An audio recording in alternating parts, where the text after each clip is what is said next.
Chapter 360. Of course not.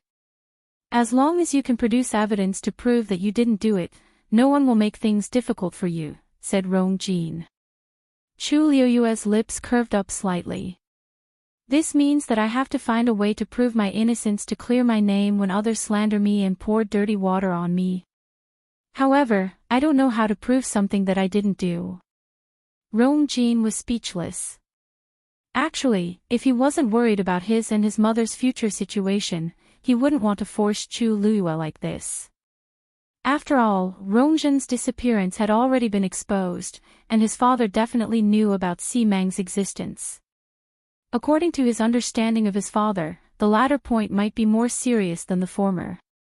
Now, he could only think of a way to find Rongjin to salvage the situation. Isn't this just your side of the story?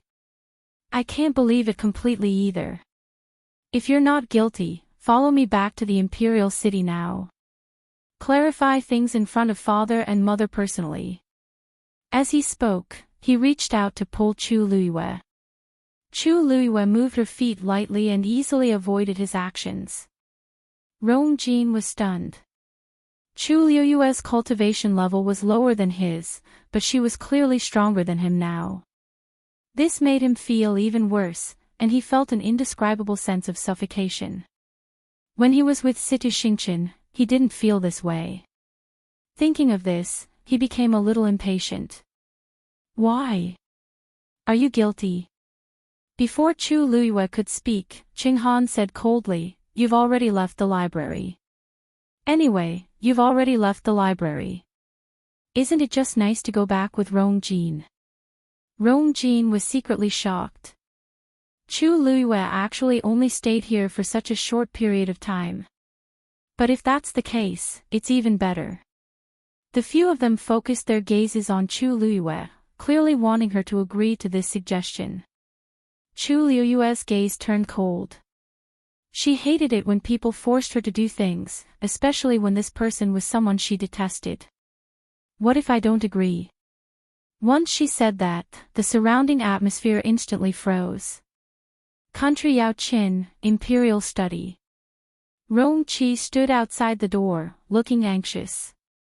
Eunuch Min, I'll have to trouble you to inform him again. This prince really has something important to report to Imperial Father. Eunuch Min looked troubled. Your Highness King Ping, it's not that I don't want to help you, but there's really no way to help you. His Majesty had lost his temper this time, and he was still angry. If you go in now, not only will you not be able to help the Empress, you will make things more troublesome. Listen to my advice and go back first. When His Majesty is in a better mood, it won't be too late for you to plead for leniency. Rongqi frowned. Eunuch Min, why don't you believe me? This prince really didn't come here to plead for Imperial Mother. She really had something important to tell Imperial Father. If we delay any longer, the consequences will be unimaginable. Eunuch Min still refused to agree and kept persuading him. Now that the Empress was under house arrest, the fourth princess was missing and the crown prince was far away in Xingluo country, only the fifth prince, Rongqi, was left. Under such circumstances, how could he not come here for the Empress and the rest? Seeing that Eunuch Min refused to help no matter what, Rongqi finally panicked and shouted at the study. Imperial Father. I have something important to report. I beg you to let your son in. Eunuch Min was scared out of his wits and hurriedly went forward to stop him. Oh my! Your Highness King Ping. What are you doing? If you disturb His Majesty, what do you think we should do? Please stop shouting. Rongqi refused to listen and shouted even louder. Eunuch Min complained incessantly. This prince usually looked like he was not very capable, but he could cause so much trouble when he caused a ruckus. What are you waiting for? Hurry up and persuade King Ping. Eunuch Min hurriedly urged the palace servants beside him to stop him. It was nothing to offend Rongqi, but if he angered His Majesty at this time, he would be courting death. Rong-chi was quickly lifted up by the palace servants and taken away. He was anxious and finally could not help but shout. Imperial father! Imperial father! I know where Jinjin is. Eunuch Min was shocked. The next moment, Emperor Jiawen's voice was heard from the study. Come in. The palace servants hurriedly let go of Rong-chi. Rong-chi tidied up his appearance and harshly glared at the crowd before entering the study. Once he entered, he saw Emperor Jiawen sitting there and looking at him sternly. He couldn't help but tremble, and the arrogance he had before instantly dissipated. Imperial father, where is Rongjin? Asked Emperor Jiawen straightforwardly. Rong-chi hurriedly explained. Imperial father, actually, I'm not sure yet. But, don't be angry. However, I already know who hid Rongjin. As long as we catch that person, we can definitely find Rongjin. He stuttered as he spoke, and his forehead was filled with sweat. Fortunately, he had already said what his mother had instructed him to do. Emperor Jiawen leaned forward and enunciated every word clearly. Who is it? Rong-chi pressed his lips against each other and said a name without hesitation. Chu Luiyue. Chu Ning had just finished his work. He closed his eyes and rubbed his glabella. He looked tired, but the corners of his lips could not help but curl up. Calculating the time, today is the day that you should be back. I have to go back earlier today. Lord Chu Ning. Lord Chu Ning. Bad news. A subordinate hurriedly ran over with a face full of panic. Chu Ning opened his eyes and knitted his brows. What's wrong? His Majesty ordered us to search your residence. They're almost at your residence now. Chu Ning suddenly stood up. What? Digression, everyone, sleep early. Mobile users, please browse and read. A better reading experience comes from Love Network. Chapter 361. Get in. Search the place thoroughly, inside and out. Don't miss a single corner. Yes. With Lu Yun's order, the guards immediately rushed forward, intending to knock down the door of the Chu residence. When Chu Ning arrived, he happened to see this scene. Lu Yun. He immediately yelled out. How dare you? Lu Yun looked back and saw Chu Ning hurrying over with a group of people. Not only was there not the slightest trace of panic on his face, he even revealed a gloating smile. Oh! Isn't this Lord Chu Ning? You're busy with government affairs. Why are you suddenly here in broad daylight? Chu Ning quickly stepped forward with a cold expression. This is my residence. Let's see who dares to barge in. When he spoke, he contained the powerful aura of a stage 5 warrior, immediately causing Lu Yun to feel a tightness in his chest. Even the guards standing at the door were fearful. They couldn't help but stop and look at each other. Lu Yun was annoyed and the smile on his face gradually faded. Lord Chu Ning, what are you doing? I'm here today on His Majesty's orders. If you really want to stop me, you're defying the orders. Chu Ning stared at him coldly. I naturally don't dare to defy His Majesty's orders. But even if you want to search, you have to give a reason, right? After all, I'm the commander of the Imperial Guards. I'm sorry, Lord Chu Ning. We're just following orders. If you really want to know the reason, why don't you find His Majesty personally? Lu Yun snorted and waved his hand. Continue. Yes. Chu Ning was about to step forward when Zhao Ming suddenly persuaded in a low voice. Lord, you must calm down. This time, they're here on His Majesty's orders.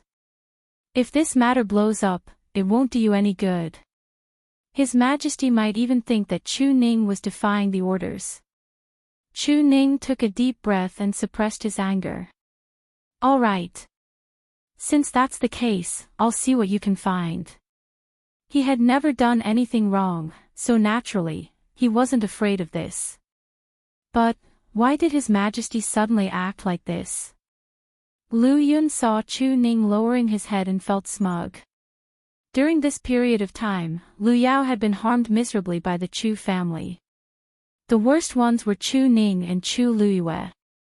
If they hadn't deliberately stirred up trouble, Lu Yao would still be in control of the Chu clan's finances. How could they have fallen to the point where they were hated by everyone? He wasn't on good terms with Lu Yao, but Lu Yao was still a member of the Lu family. Her reputation was ruined, and the Lu family was implicated as well.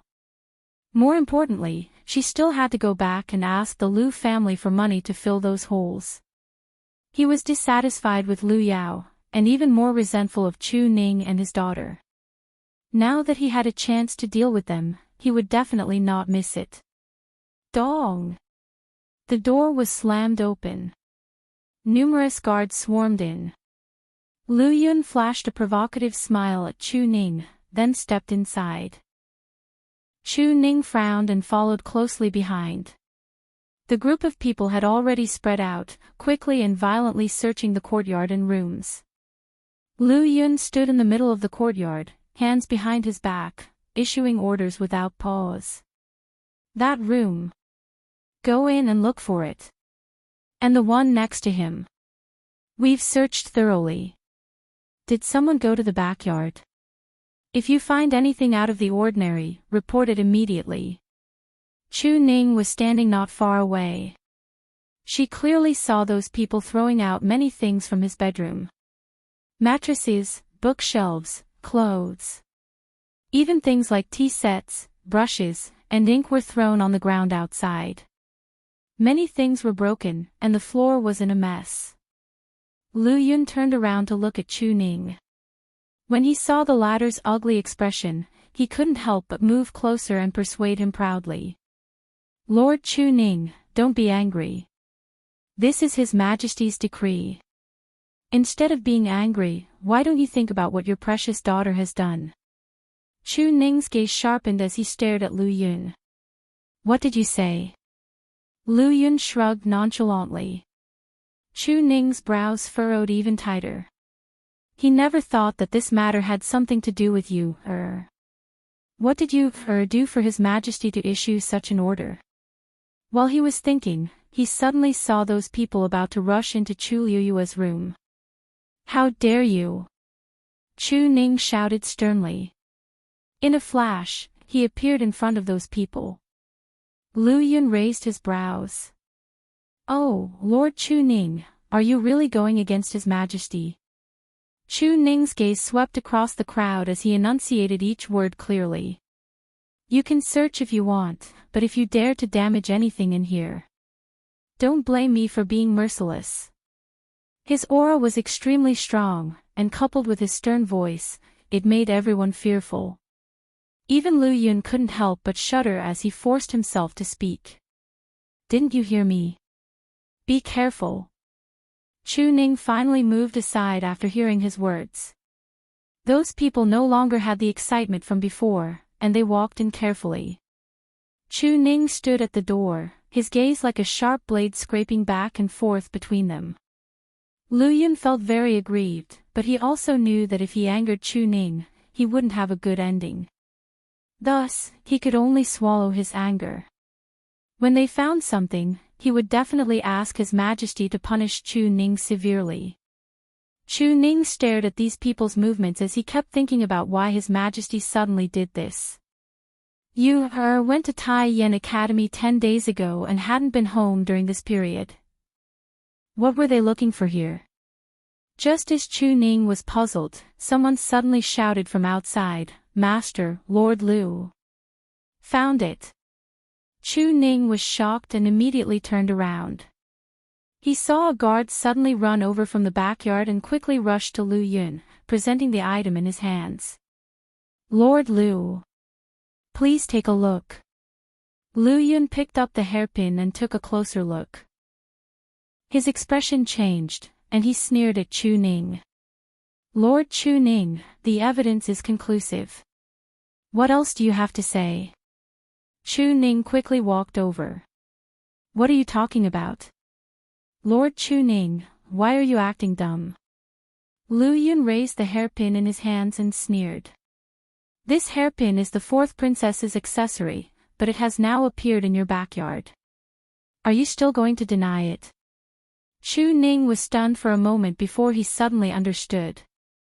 Fourth Princess Rongjin went missing, and His Majesty even put the Empress under house arrest because of it. Not many people knew about this, but as the Imperial Guard's commander-in-chief, he was well aware of it. And now, the missing fourth princess's accessory had been found in their house. Are you suspecting that you hid the fourth princess? Chu Ning blurted out. It's not a suspicion. Now that we have evidence, it's a fact. Lu Yun put away the hairpin and looked at him mockingly. Lord Chu Ning, please come with us. Prince Li's mansion. Rong Xiao was taking a nap on a rattan chair when Yuemo quickly ran over. Your Highness.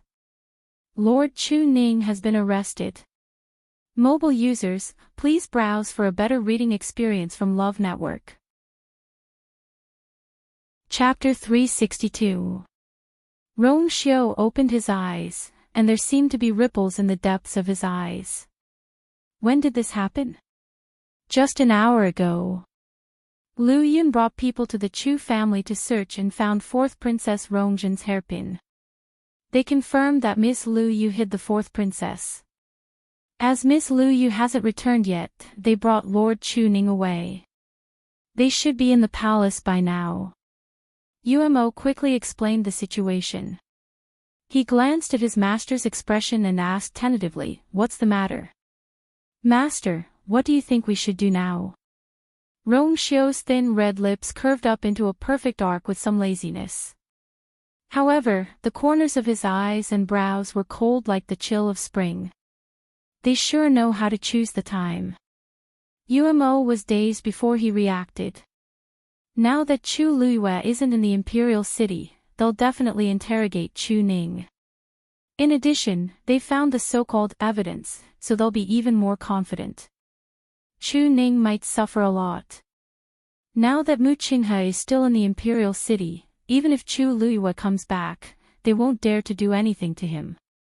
However, they can still make Chu Luyue suffer if they target Chu Ning. You're saying that they're planning to take this opportunity to take revenge. Rong Xiao lightly said, Rong Xiao is missing. Si Meng is exposed, and the Empress is in danger. Naturally, they won't give up this opportunity. To the Empress, it wasn't important whether she could find Rongzhen or not. The important thing was to find out who hid Rongzhen. It was obvious that they were planning to push all the blame to Chu Luyue.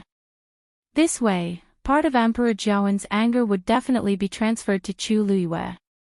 Even if Chu Luyue had Mu Qinghe's relationship, and Emperor Jiawen wouldn't dare to do anything to him, it would still be beneficial for the Empress and the rest to escape punishment. Yuemo worriedly asked, why?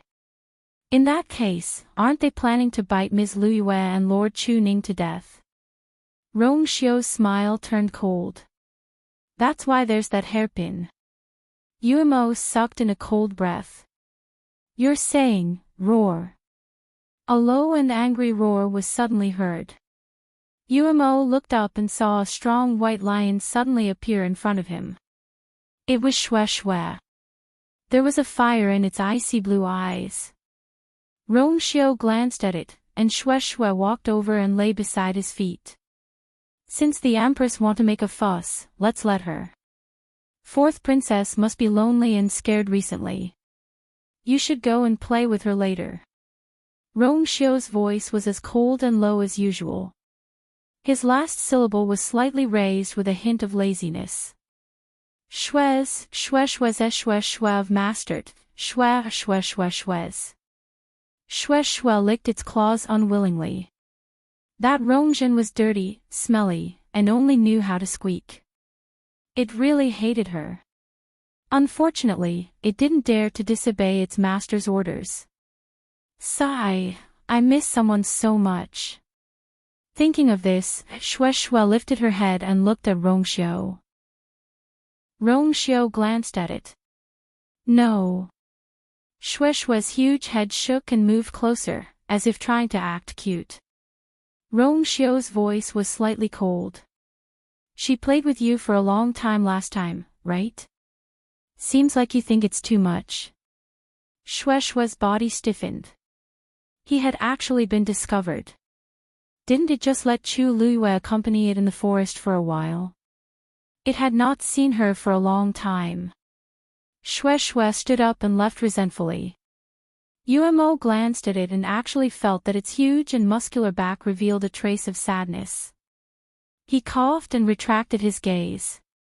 Master, about Lord Chu Ning, third brother doesn't seem to be doing anything recently, Rong Xiao suddenly said. Umo was dazed and nodded. Yes. His Majesty hasn't let the third prince leave the Imperial city. Everyone thinks that he wants to take over the third prince's military power, so there aren't many people who interact with him. Rong Xiao picked up the book beside him and casually flipped it open. That's good too. Did the Northwest Army get in touch with him? According to your instructions, everything is going smoothly. Besides, the third prince doesn't know about this. Umo was confused as he spoke. Your Highness, aren't you worried that you're helping the third prince like this? Rong Xiao has military power in his hands. If things continue to develop, nobody knows what Rong Xiao will do. The Empress and the Crown Prince should be worried. Rong Xiao flipped open a page of the book and seemed to be unconcerned about this. Go and tell third brother about the fourth princess. Yes. Palace. Emperor Jiawen sat at the head of the table while the Empress sat at the side. She was holding the hairpin that Luyan found as tears streamed down her face. This is indeed Jinzhen's. I gave it to her on her 13th birthday. Her nickname is engraved on it, so there's no doubt about it. Poor Jinzhen. I've let her down, Emperor Jiawen stared at Chu Ning sternly. Chu Ning, what else do you have to say? Chu Ning lifted his sleeves and knelt on the floor. Your Majesty is wise. I really don't know where this hairpin came from. I also don't know where the fourth princess is now. However, I can use my life to guarantee that this has nothing to do with you, Emperor Jiawen was also very conflicted. He knew what kind of person Chu Ning was. Since he was willing to swear, it meant that he really believed that Chu Luiyue didn't do it. But, how could he explain the hairpin? Lord Chu Ning. Take it that I'm begging you. Just tell His Majesty and this consort where Jinzhen is right now. The Empress looked at Chu Ning with tears all over her face as if she was heartbroken. As long as she's fine, I won't pursue the other matters. Chu Ning's face tensed up. Your Majesty, I won't admit to anything that I didn't do. The Empress's eyes turned, and she wiped her tears as she tried to ask. Then, is it possible that Chu Luiyue did it, but you don't know about it? Chu Ning looked at her coldly. Your Majesty, do you want me to identify my daughter as the culprit behind the kidnapping of the fourth princess? I didn't mean that.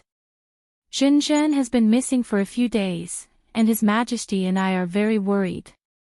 I don't want to think this way, but this hairpin really can't be denied. Emperor Jiawen kept quiet for a long time before he said, that's right.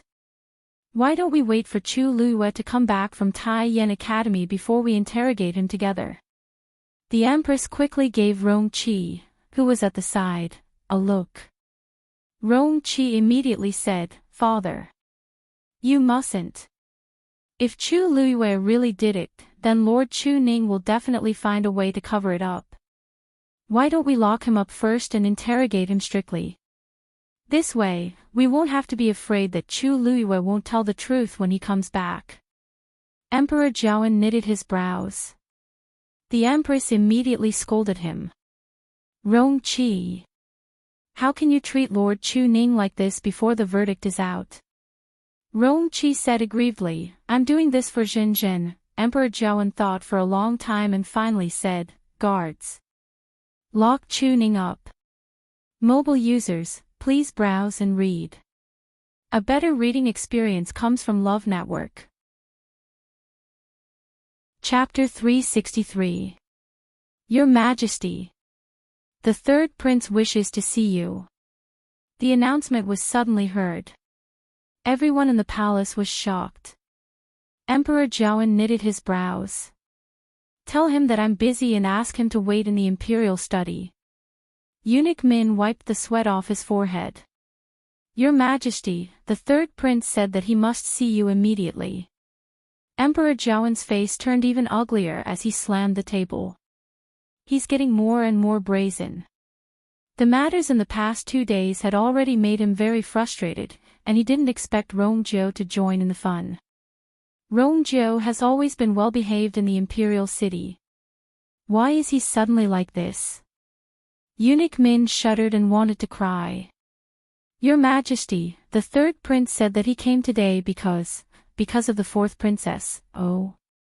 Emperor Zhaoan was a little surprised as he knitted his brows. He doesn't have much contact with Zhenzhen. What happened today? At the side, the Empress's heart skipped a beat, and she felt uneasy. The last time Rongjin was grounded was because Rongzhou complained to His Majesty. I wonder what he's up to today. She worriedly persuaded him. Your Majesty, we shouldn't air our dirty linen in public. It's better not to blow up Zhenzhen's disappearance, right? It's better for the royal family and Zhenzhen to investigate. If the third prince is involved, it won't be easy. Emperor Zhaoan thought for a moment and shook his head. Rongzhou has always been calm. Since he dares to come, he must know something. As he spoke, he raised his hand at Eunuch Min. Let him in. Yes. Eunuch Min hurriedly went outside the palace and invited Rongzhou in. The Empress secretly bit her lips, and for some reason, she became even more nervous. Very quickly, Rongzhou walked in with big strides. He had been on the battlefield for many years. Even though he was only 20 years old and younger than Rongjin, he had a strong physique and a strong aura around him. Even though he was wearing a robe, it couldn't hide his general's murderous aura. This was the aura that one would only have after experiencing a life-and-death battle on the battlefield. Rongzhou's gaze quickly swept across the palace, and it paused on the Empress especially for a moment. The Empress's heart skipped a beat as she hurriedly looked away. Your son greets Imperial father and Imperial mother. Rongzhou stood still in the palace, cupped his fists, and bowed to Emperor Zhaoan and the Empress. Emperor Zhaoan didn't beat around the bush and went straight to the point. There's no need to be so formal. You said earlier that you knew some news about Rongzhen. Is that true? Rongzhou nodded. This son requests an audience with Imperial father today precisely because of this. Emperor Zhaoan sat up straight. Speak. Rongzhou's gaze landed on Chu Ning. When I was outside, I heard that Imperial father was planning to imprison Lord Chu Ning. Emperor Zhaoan was confused, but he didn't deny it. That's right. Rongzhou shook his head. Imperial father, you mustn't do this. You've wrongly accused Lord Chu Ning. I can confirm that Lord Chu Ning has nothing to do with this matter. Once she said that, not only Emperor Zhaoan and the Empress, but even Chu Ning was shocked. This. Rongzhou actually came to speak up for me. Chu Ning quickly recalled in his mind. He didn't seem to have much interaction with the third prince. At such a critical moment, anyone who gets involved will be in trouble. Others can't wait to avoid it, so why is he? Rongzhou, do you know what you're saying? Emperor Zhaoan's expression instantly became stern, and his voice was filled with authority. Rongzhou's expression didn't change. I know. In actual fact, not only Lord Chu Ning, but even Chu Luyue also has nothing to do with this matter. The Empress finally couldn't hold it in anymore. Third Prince, do you know that Lu Yun has already found Jinjin's hairpin in Chu Ning's house? The evidence is conclusive, and you can't deny it. Why are you speaking up for Chu Ning and his daughter like this?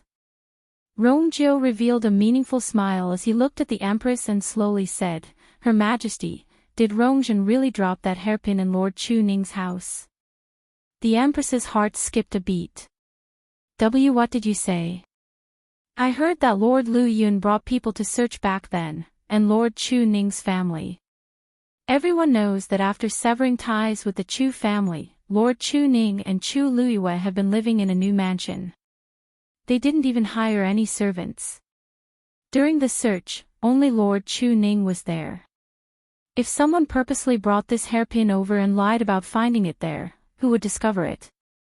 Even if Lord Chu Ning had 3 heads and 6 arms, I'm afraid he can't keep an eye on everyone, right? Emperor Zhaoen's expression changed slightly. Rongjiu's words did make sense. The Empress secretly tightened her grip on the chair's armrest. Third Prince, this hairpin was found in the backyard. Many guards at that time can testify. Could it be that they are all lying? Rongjiu paused and suddenly asked, Her Majesty, may I know if the hairpin in your hand is the one you found in Lord Chu Ning's house? The Empress was flustered by his words, so she nodded subconsciously when she heard him ask this. Yes, this is it. That's it.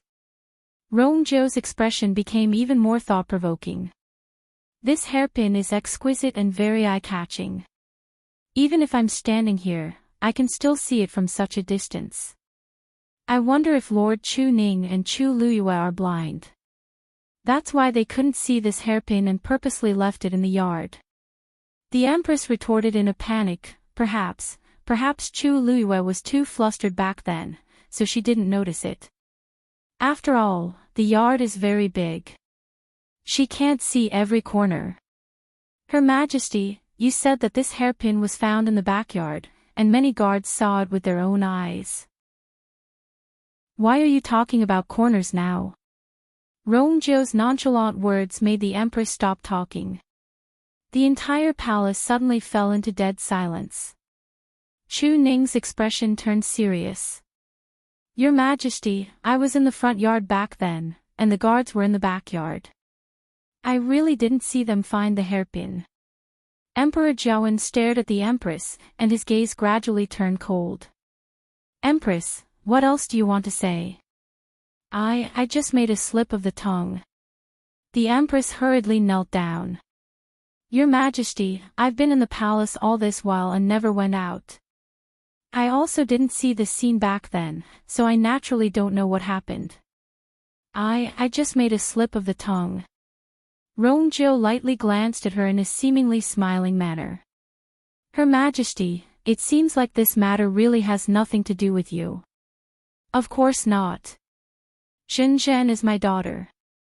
Now that she's missing, I'm naturally the most anxious. Hatred flashed across the Empress's eyes. Now, she could tell that Rongjiu came here today to drag her down completely. She looked up and anxiously looked at Emperor Zhaoen. Your Majesty, everything I said is true. Situ Xingchen personally saw that Shenzhen was with Chu Luyue before she went missing. I can testify. Mobile users, please browse and read. A better reading experience comes from Love Network. Chapter 364. This sentence was no different from a sudden clap of thunder, suddenly exploding. Everyone in the hall was shocked. Even Rongjiu knitted his brows slightly. Emperor Zhaoen asked in a low voice, Why are you here? Are you telling the truth? Situ Xingchen really said that. The Empress nodded repeatedly. If you don't believe me, you can ask Situ Xingchen. Chu Ning suddenly said, Your Majesty, where did you hear this from? Of course, Situ Xingchen said it herself. At this point, the Empress couldn't care less and could only confess that she had been communicating with Rongjin. Situ Xingchen told Rongjin about this, and Rongjin told her about it. I know I'm in the wrong, but Rongjin did it for Rongzhen. Your Majesty. Emperor Zhaoen felt his head hurt. Things seemed to be getting more and more complicated. Everyone had their own version of the story, and what they said differed greatly. Someone must be lying, but he couldn't immediately tell. Seeing that Emperor Zhaowen's expression wavered for a moment, the Empress immediately said, "Don't worry. Your Majesty, City Xingqian already knows about Rongzhen's disappearance. This time, she plans to come back with Rongjin to help find Rongzhen. Why don't we wait for them to come back and confront each other?" Emperor Zhaowen disagreed. Chu Luiyue is going to Tai Yan Academy for a month, and only 1/3 of the time has passed. If we keep waiting for her, Rongzhen, Your Majesty, you will be back soon. She said earlier that she would only be gone for 10 days, Chu Ning said. These words surprised the others. Chu Luiyue only stayed for 10 days for such a rare opportunity. Emperor Zhaowen kept quiet for a while and finally decided. Since that's the case, let's wait for them to return and ask them together. The Empress finally heaved a sigh of relief. Her body went limp and she almost fell to the ground. With City Xingqian as a witness, Chu Luiyue definitely can't escape this time. At that time, even if she didn't die, she would still make her lose a layer of skin. Imperial father is wise. This way, they would definitely be able to find Rongzhen as soon as possible, and Lord Chu Ning wouldn't be wronged for no reason. Lord Chu Ning has always been loyal to you. It wouldn't be good if Lord Chu Ning's feelings were hurt because of some misunderstanding, said Rongjiu as he cupped his fists. The hall fell silent for a moment. Everyone knew that the so-called misunderstanding was caused by the Empress. Emperor Zhaowen's gaze became much darker. All of you can leave first. The Empress stayed. Chu Ning walked out of the palace and thanked Rongjiu solemnly. Thank you for your help this time, third prince. Otherwise, he might really be locked up. Rongjiu looked nonchalant. Lord Chu Ning, there's no need to be so polite. I'm helping you because I'm helping myself. Chu Ning was taken aback. He did not expect Rongjiu to be so honest. Of course, he could guess Rongjiu's purpose for coming here today. From start to end, Rongjiu only targeted one person, the Empress. Especially the words he said just before he left the hall, it gave the Empress a push. The reason why Rongjiu did this was most likely because his birth mother, noble Lady Ying, was harmed by the Empress back then. Even though this matter wasn't conclusive and there was no evidence, Chu Ning was in the limelight back then and was highly regarded by Emperor Zhaowen. Thus, he more or less knew some things. Looking at Rongjiu's appearance, he clearly came prepared. No matter what, I have to thank you, third prince. I'll definitely repay this favor in the future. Rongjiu did not seem to care. The two of them chatted for a while before parting ways. Chu Ning hesitated for a while and decided to return to his residence first. Previously, Lu Yun brought so many people and turned the house into a mess, so he had to hurry back to clean it up. If Yu saw this, she would definitely be very worried. In the end, Chu Luiyue did not return with Rongjin and the rest. She only used one sentence to dissuade Rongjin from stopping her. I've already arranged a time to go back with Vice Admiral Mu. Whoever delays it will be responsible. Rongjin had just gotten married to City Xingqian and was in the prime of his success. He originally wanted to show off his authority as the crown prince in front of Chu Luiyue, but it was a pity that he was not completely blinded by it. He knew who he could offend and who he could not. Thus, he could only sullenly give way to Chu Luiyue. As for City Xingqian, she did not say much from start to end and stayed out of the matter. It was as if she had forgotten that Rongjin only came to find trouble with Chu Luiyue after hearing what she said. Chu Luiyue returned to the Imperial city very quickly and successfully. The moment he reached home, the door was opened from the inside before Chu Luiyue could even knock on the door. The person standing at the door was Chu Ning. When Chu Luiyue saw him, he was elated and shocked. Father, why are you home? It's not a day off today.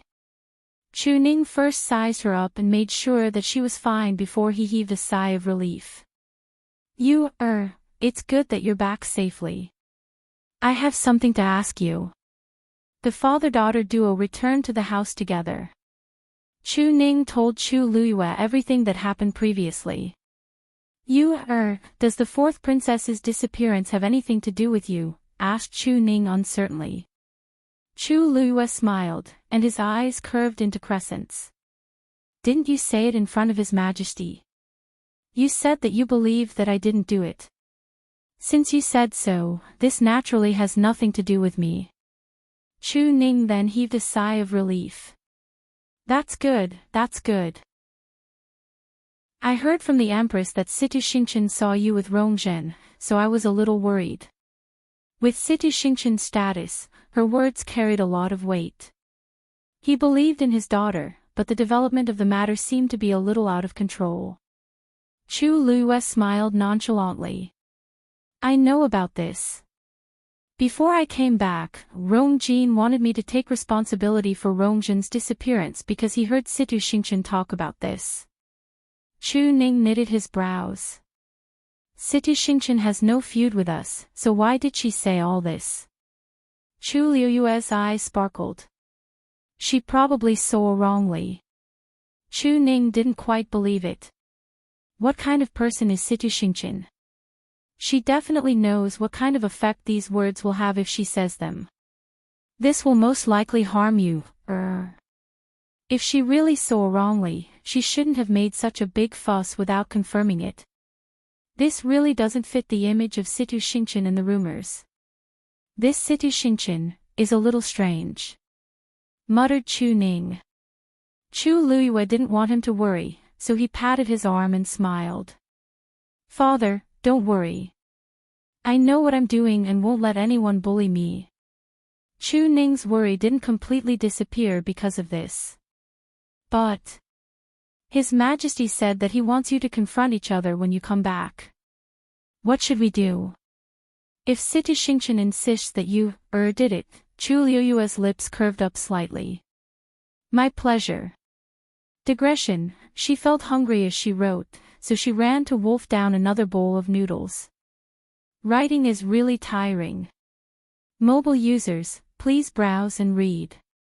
A better reading experience comes from Love Network. Chapter 365. Chu Luiyue then went to visit Mu Qinghe, but she found that he wasn't at his residence. She waited outside the barrier for a while, but there was still no movement, so she turned around and left. She felt a little strange. If Hong Yao was here, it would have rushed out long ago. Since there was no sound for so long, Hong Yao and Mu Qinghe must not be here. What place in country Yao Chen's imperial capital could attract him? Chu Luiyue was puzzled as she turned to Prince Li's mansion. Prince Li's mansion was the same as usual. It didn't seem to have changed, but Chu Luiyue keenly noticed that the security here had become stricter. Seeing that it was her, the servants of Prince Li's mansion immediately welcomed her happily. When Yuemo heard the news, he hurriedly came out to welcome her. Miss Lu Yu. You're finally back. Chu Luiyue couldn't help but laugh when she saw his excited face. It's not my first time here. Do you have to be so excited? Of course. Of course. You don't know, but we've been looking forward to your return these past few days. Yumo's eyes were almost brimming with tears. If she didn't come back soon, their lives would be too difficult. Master is in the study room. I'll bring you there. As he spoke, Yuemo led Chu Luiyue to the study room. Chu Luiyue followed behind him and quietly sized up the layout of the mansion. She realized that it was indeed a little different from before. She took in all of this, but she didn't show it on her face, nor did she say anything. Soon, the two of them arrived outside the study room. Yuemo stopped. Master is inside. You can go in. Chu Luiyue nodded slightly. Just as she walked to the door, a white figure flashed in front of her. She was very surprised. Shue Shue. She hadn't seen Shue Shue since she left the Imperial capital. She really missed it.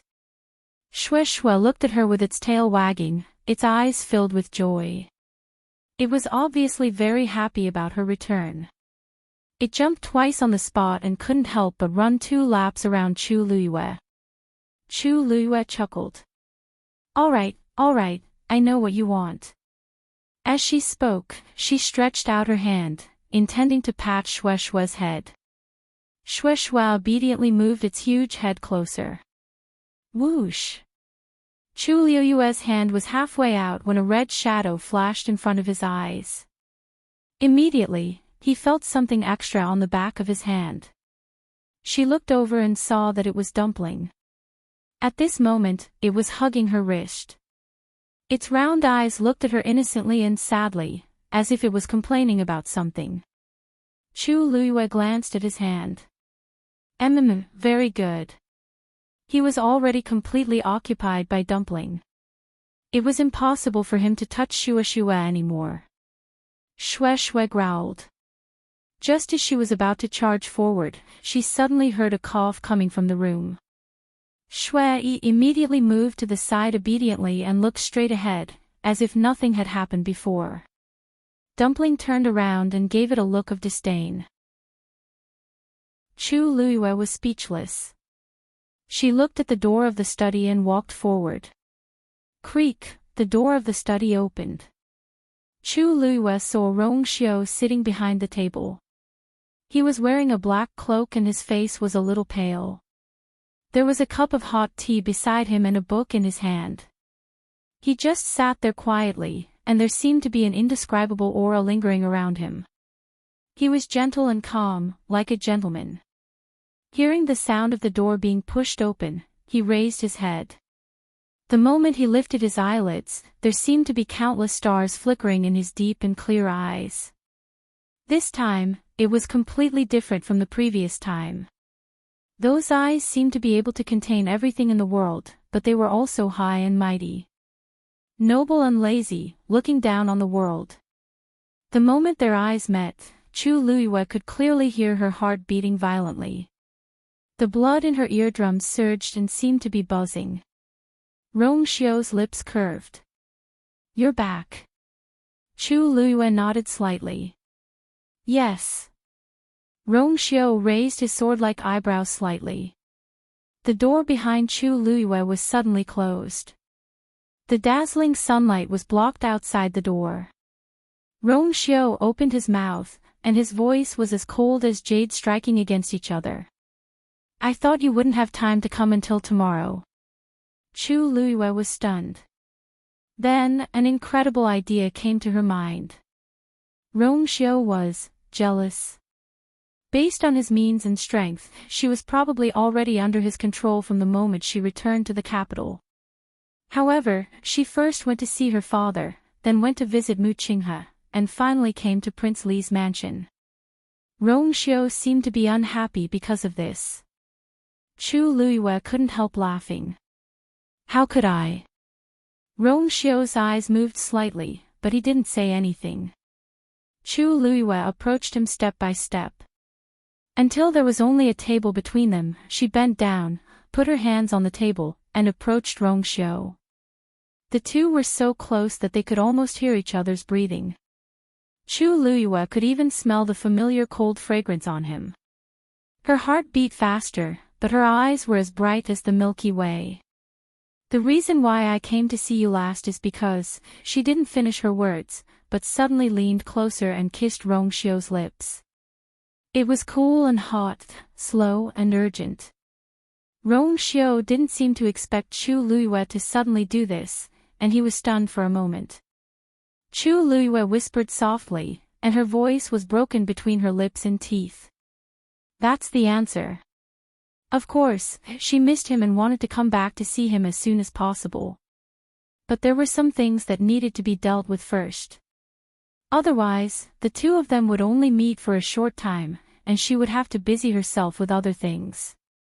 So, she might as well settle all the messy things on hand before coming. Without any burden, she felt refreshed. The only thing she didn't expect was that she missed Rongxiu more than she imagined. It wasn't obvious when she was in Tai Yen Academy, and it wasn't obvious on the way back. Even when she just arrived at Prince Li's mansion, she didn't think much of it. But the moment she saw Rongxiu, an overwhelming longing suddenly surged in her heart. The longing that she had intentionally or unintentionally suppressed instantly drowned her. Her mind seemed to be blank, and there was only one thought left. Kiss him. Only when she touched his soft and cool lips did she finally feel at ease. After a while, when she saw that Rongxiu didn't move, she bit him lightly in a fit of pique. Rongxiu reached out to pull her, and at the same time, counterattacked. However, Chu Liyue lightly licked his lips and quickly moved away. She leaned toward his ear and gently placed her hand on his cloak as she softly asked, "Why are you here?" "Rongxiu, aren't you hot?" "Oh, I almost forgot. Prince Li is seriously ill, and now is the time to recuperate." "You can't, Rongxiu's eyes instantly darkened. The next moment, he suddenly grabbed Chu Liyue's chin with one hand, tilted his head, and kissed her fiercely.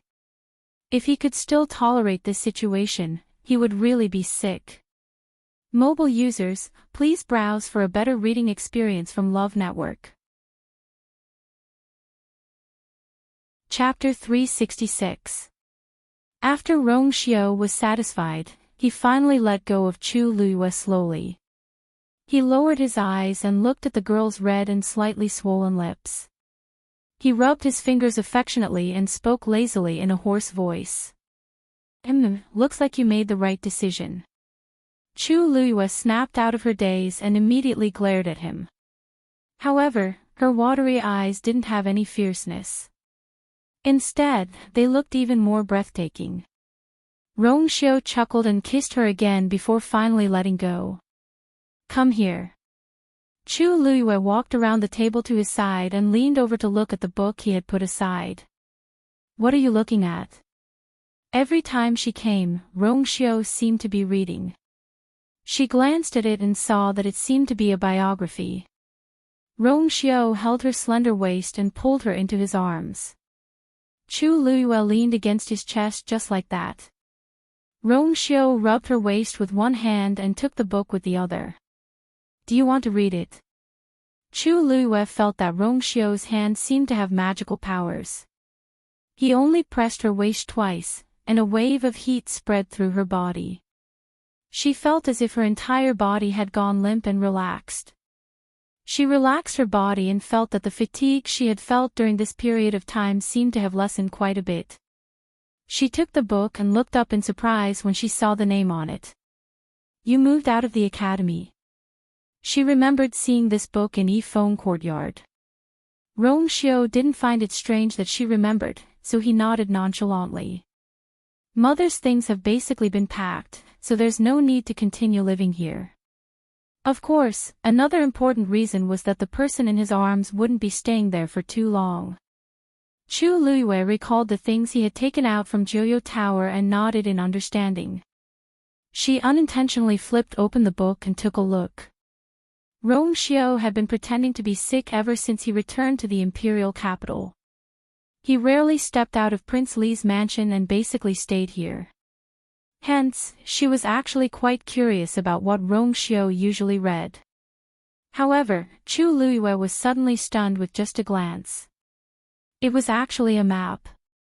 And it was a map of the Imperial capital. After she was reborn, she had specially investigated the situation of the Imperial capital, including the overall terrain of the Imperial capital. Hence, when she first saw this map, she immediately recognized that it was a map of the Imperial capital. What shocked her even more was the detailed distribution of the military forces on the map. The entire Imperial capital's defense situation. Chu Liyue's heart skipped a beat. So, what Rongxiu was not reading books every day, she instinctively looked up at Rongxiu. Rongxiu's expression was normal, as if he didn't think it was a big deal at all. Chu Luiyue thought that he didn't expect her to be able to understand this thing and couldn't help but tug at his clothes. Rongxiu, you read this every day. Rongxiu glanced at her expression, and his lips curved up slightly. Not every day. I read it occasionally to relieve boredom. Chu Luiyue was speechless. Relieve boredom? What kind of person would think that reading this kind of thing was relieving boredom? With this map, Rongxiu could easily control the entire Imperial capital. If he had the military forces, it was only a matter of time before he broke into the Imperial capital. Chu Luiyue's lips moved and finally couldn't help but ask. Why, are you looking at the map of the Imperial capital? She originally thought that Rongxiu would look shocked, but a smile surfaced on his face instead. He bent down and kissed Chu Luiyue's glabella. You can really understand it. Chu Luiyue instantly felt complicated. Rongxiu already knew that she had seen through what it was, but he didn't seem to want to hide it at all. You aren't worried that I'll say this? As a prince, it wouldn't be a good thing if Emperor Jiawen found out that he had such a thing in his hands. Rongxiu raised his brows and said matter-of-factly, You're my fiancé. You are this prince's fiancé. If something happens to this prince, you won't be able to escape. Chu Luiyue was speechless. Why does this tone sound like he's saying, You're my woman when you're alive, and you're my ghost when you're dead? Rongxiu lifted his chin. You can continue reading. Chu Luiyue hesitated for a moment and flipped to the back. After looking at it for a while, she realized that they were all similar maps. Even though every map was different, they were all equally detailed. As Chu Luiyue looked at them, she became more and more shocked. These maps, they seemed to involve half of country Yaoqin. Perhaps even the military might not have such a detailed map. Chu Luiyue was really shocked. Rongxiu, look at these. What exactly are you planning to do? If it weren't for the fact that Rongxiu didn't have any military power, she would have really thought that Rongxiu was planning to rebel. It's just a boring pastime. Rongxiu really didn't seem to care. When he saw her shocked expression, he couldn't help but chuckle softly and hug her tighter. Her worried look for me is really touching. Chu Luiyue subconsciously turned her gaze and looked at the bookshelf behind him. It was filled with books. A scary thought suddenly appeared in her mind. Could these also be? She long knew that Rongxiu was much stronger than he looked on the surface, but what she saw in front of her was still beyond her imagination. What are you thinking about? Asked Rongxiu. Chu Luiyue looked at him sympathetically. I'm thinking that Rongjin is really unlucky to have met you. Rongjin thought that his crown prince position and even the throne were already in his bag after he set the marriage agreement with Situ Xingqian. Little did he know, Rongxiu raised his brows. He wasn't interested in comparing himself to Rongjin, but since it was her compliment, he still chose to accept it. Chu Luiyue placed the book back and continued to nestle in Rongxiu's arms. Rongxiu rubbed his chin against her soft hair. Let's not talk about this. Why don't we talk about the wedding date? Chu Luiyue was dazed and knitted her brows awkwardly. We really need to discuss this matter properly. Mu Qinghe is still in the Imperial city, and I don't know when he'll return to the Tianling dynasty. If he's leaving soon, we won't have time to get married. If he wants to wait for a while, we can hold our wedding. However, I don't know when I'll have to follow him back to the Tianling dynasty. The road ahead is dangerous, and I don't know what kind of situation I'll face when I return. If Rongxiu is involved, it'll be even harder to handle. Of course, I can't bear to leave Rongxiu, but I have to go back to the Tianling dynasty.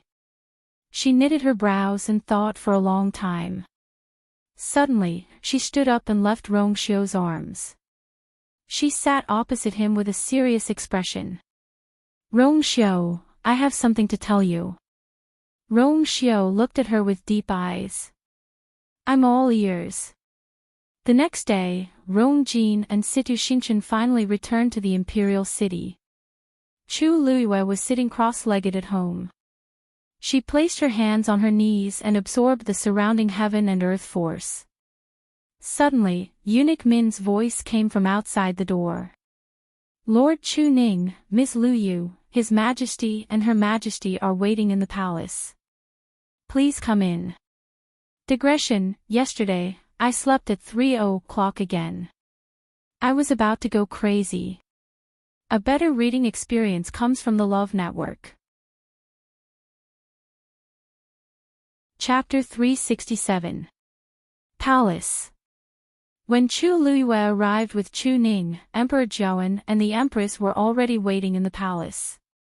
Rong Jin and Situ Xingchen were also seated below. On the other side was another person, Rong Zhou. Chu Luiyue had already heard about what happened from Chu Ning, so she wasn't surprised that Rong Zhou was here. Her gaze quickly swept across the few people in the palace. Emperor Zhaoan was expressionless, but his eyes were dark.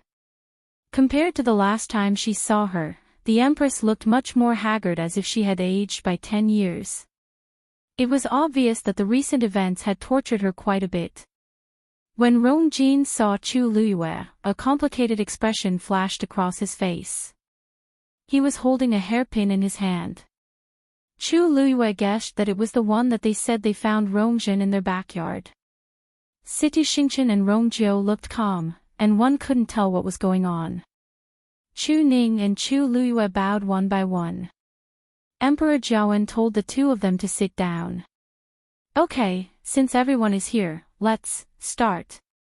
Emperor Zhaoan had already lost his patience, so he went straight to the point as he looked at Situ Xingchen.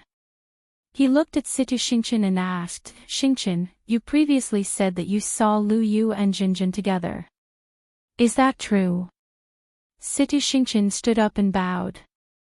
Your Majesty, I don't dare to lie, and everything I said is true. As Jiuyou Tower caught fire that day, I remember it very clearly. After Jiuyou Tower collapsed, I quickly went back to pack my luggage because Tai Yen Academy was leaving the next day. I didn't expect to coincidentally see Rongjin and Chu Luiyue on the way. Emperor Zhaoan asked, was there anyone else then? There was an elder in a long black robe, but I didn't see his face. Then, did you hear what they said? I was quite a distance away, so I didn't hear them. However, I saw that the two of them were very close, so I thought that they were very close. I didn't expect. Emperor Zhaoan's face turned even colder. The elder in a long black robe who followed them was definitely Si Mang. If Situ Xingchen was lying, how did she know about Si Mang's existence? Actually, when I saw this scene that day, I felt a little strange. Situ Xingchen looked up at Emperor Zhaoan and hesitantly said, that's because His Majesty had just married Prince Li and Chu Luiyue that day. So when I saw her with Rongjin, I was confused for a long time. Everyone understood. The timing was too special. No matter how close Chu Luiyue and Rongjin were, they shouldn't have been together on the day of Rongjin's marriage. Moreover, who didn't know that there was a conflict between the two of them? It was really suspicious that they were together. Emperor Zhaoan asked again. And then? Did you see where they went? Situ Xingchen shook her head. At that time, I only took a glance from afar. Because I was in a hurry to go back, I left. I don't know where they're going. Emperor Zhaoan nodded. Sit down. Then, he turned to look at Chu Luiyue. Lu Yu, you heard what I said just now. What do you have to say? Chu Luiyue lightly knocked on the chair's armrest with one hand and looked at Situ Xingchen in deep thought. What she said just now was actually very vague, but Si Mang's existence gave her words a lot more credibility. After all, even Emperor Zhaoan didn't know about Si Mang's existence previously. Since Situ Xingchen could say this, it was naturally easy for people to believe her. This also meant that Situ Xingchen had long known about Si Mang's existence. Perhaps she even knew what happened that day. But for some reason, she couldn't say it completely and could only choose a middle ground. After all, even if that was the case, she could still push Rongjin's matter to her. Chu Luiyue lightly said, I didn't see Rongjin at all. That day, I didn't see Rongjin. That day, Prince Li sent someone to send me and my father home. After that, the people of the Chu family sent an invitation, and my father went there. I stayed at home the whole time and didn't come out. The Chu family can testify to this. Quite a few people knew that Chu Ning went to the Chu residence, and it was privately discussed for a long time. Everyone knew that the Chu family regretted chasing Chu Ning and his daughter out and was thinking of ways to persuade them to go back. Chu Ning said, That's right. That's right. That day, Yu wanted to go back with me, but I stopped her, so she stayed at home. Even if that's the case, who can prove that she didn't go out when you left, Lord Chu Ning? Rongjin retorted. Besides, the two of you are father and daughter, so I'm afraid your testimony can't be completely true. Chu Ning knitted his brows slightly. If the other party kept saying this, they couldn't refute him. This was because he and Yu really couldn't prove that Yu was at home during this period of time. Chu Luiyue suddenly said, that mysterious hairstyle was discovered by the Chu family. I heard that the hairpin appeared out of nowhere. Even Her Majesty the Empress couldn't tell where it came from. Then, how can everyone know that the rest of your words are true? The Empress was furious. Chu Luiyue really touched a sore spot. His Majesty was already very unhappy with her because of this hairpin yesterday. Now that she brought it up again, isn't she trying to make His Majesty look bad? Rongjin knitted his brows and hid the hairpin in his hands. He originally thought that this hairpin was solid evidence, but it was hard to say what exactly was going on from his mother's reaction. Both parties insisted on their own words, and the situation was at a standstill. Rongjiu suddenly said, Actually, the key to this matter is to find Rongjin's whereabouts. Her Majesty, Rongjin's pearl of essence has shattered. Based on her own abilities, she definitely can't leave the palace silently. This also means that she must have left with Si Meng's help. Even though Si Meng is already dead, didn't he leave behind any clues? The Empress was even more frustrated. She knew that every time she mentioned Si Meng, it would make His Majesty even more unhappy and disgusted. But now, if she wanted to push all the blame to Chu Luiyue, Si Meng was a very important person. She rubbed her temples and said, No. Si Meng died suddenly. Si Meng died very suddenly. Speaking of this, she suddenly paused and looked at Chu Luiyue suspiciously. Oh, right. Speaking of which, Si Meng is a stage 5 warrior, and normal people aren't his match. The person who can kill him so quickly must be very strong. There aren't many people with such standards in the entire Imperial city. Chu Luiyue raised his brows and smiled as he asked, Why? Does Her Majesty suspect that I killed him? Aren't you thinking too highly of a rank 2 warrior like me? Love Network provided a better reading experience. Chapter 368. The Empress smiled coldly. You're indeed just a stage 2 warrior, but everyone in the Imperial city knows that you can win against a stage 4 warrior. Perhaps you didn't display your true abilities at the Qingjiao competition. Other than you, who else would know about this? Besides, there's also that weird fiend of yours. She was talking about Dumpling. Back then, Dumpling directly swallowed Heng Jingchua's force, which left a deep impression on many people. The Empress always felt that Chu Luiyue was unpredictable.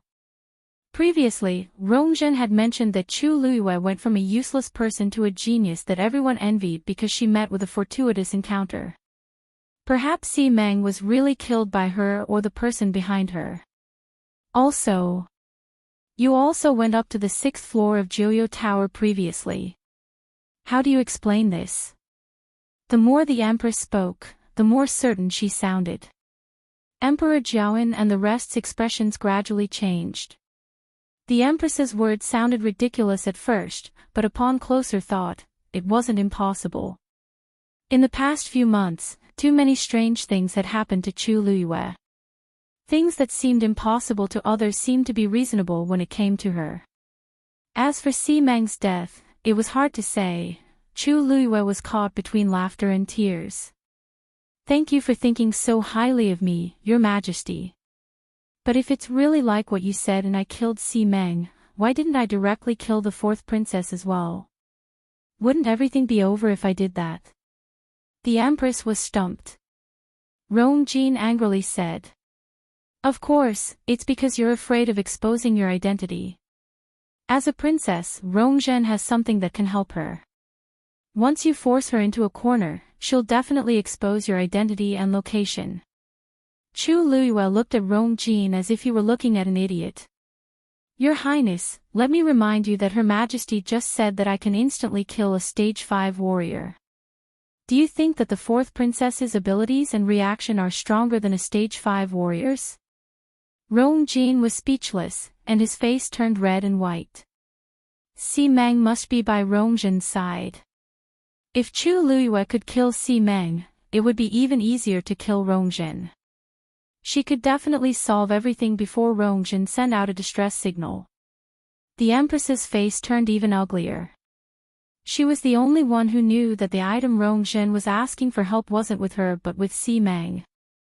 Ever since her Pearl of Essence shattered, Si Meng had always been by her side, never leaving her side. For the sake of safety, they had already made preparations for this. However, saying these things now would prove that the person who killed Si Meng was more powerful than expected.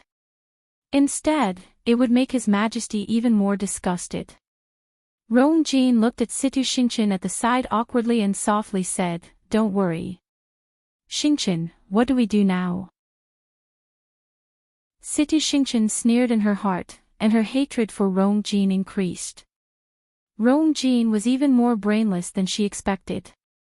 She had no idea how he had managed to sit on the crown prince's position for so long. Situ Xingqian looked down, and her eyelashes fluttered as she innocently and sincerely said, Your Highness, I only saw what happened. Your Highness, Xingqian only saw that much that day. I've already said what I can, but there's more that I'm powerless to do. Rongjin was a little anxious. According to what you said, Rongzhen must have been hidden by Chu Luyue, but she doesn't admit it now. Your Highness, I didn't say that. It's just that you said that the fourth princess met with trouble, so I unintentionally told you about this. Is it because that elder's identity is a little troublesome? Situ Xingqian discreetly removed herself from this matter. However, Rongjin didn't realize this at all. On the contrary, Situ Xingqian's words reminded him of something. Chu Luyue, you've said so much, but you still haven't proven your innocence. On the other hand, Xingqian has never been to country Yaoqin before, so she doesn't know about Si Meng's existence. If she's lying, how did she know about Si Meng? Besides, she has no feud with anyone involved in this matter, so why would she frame you?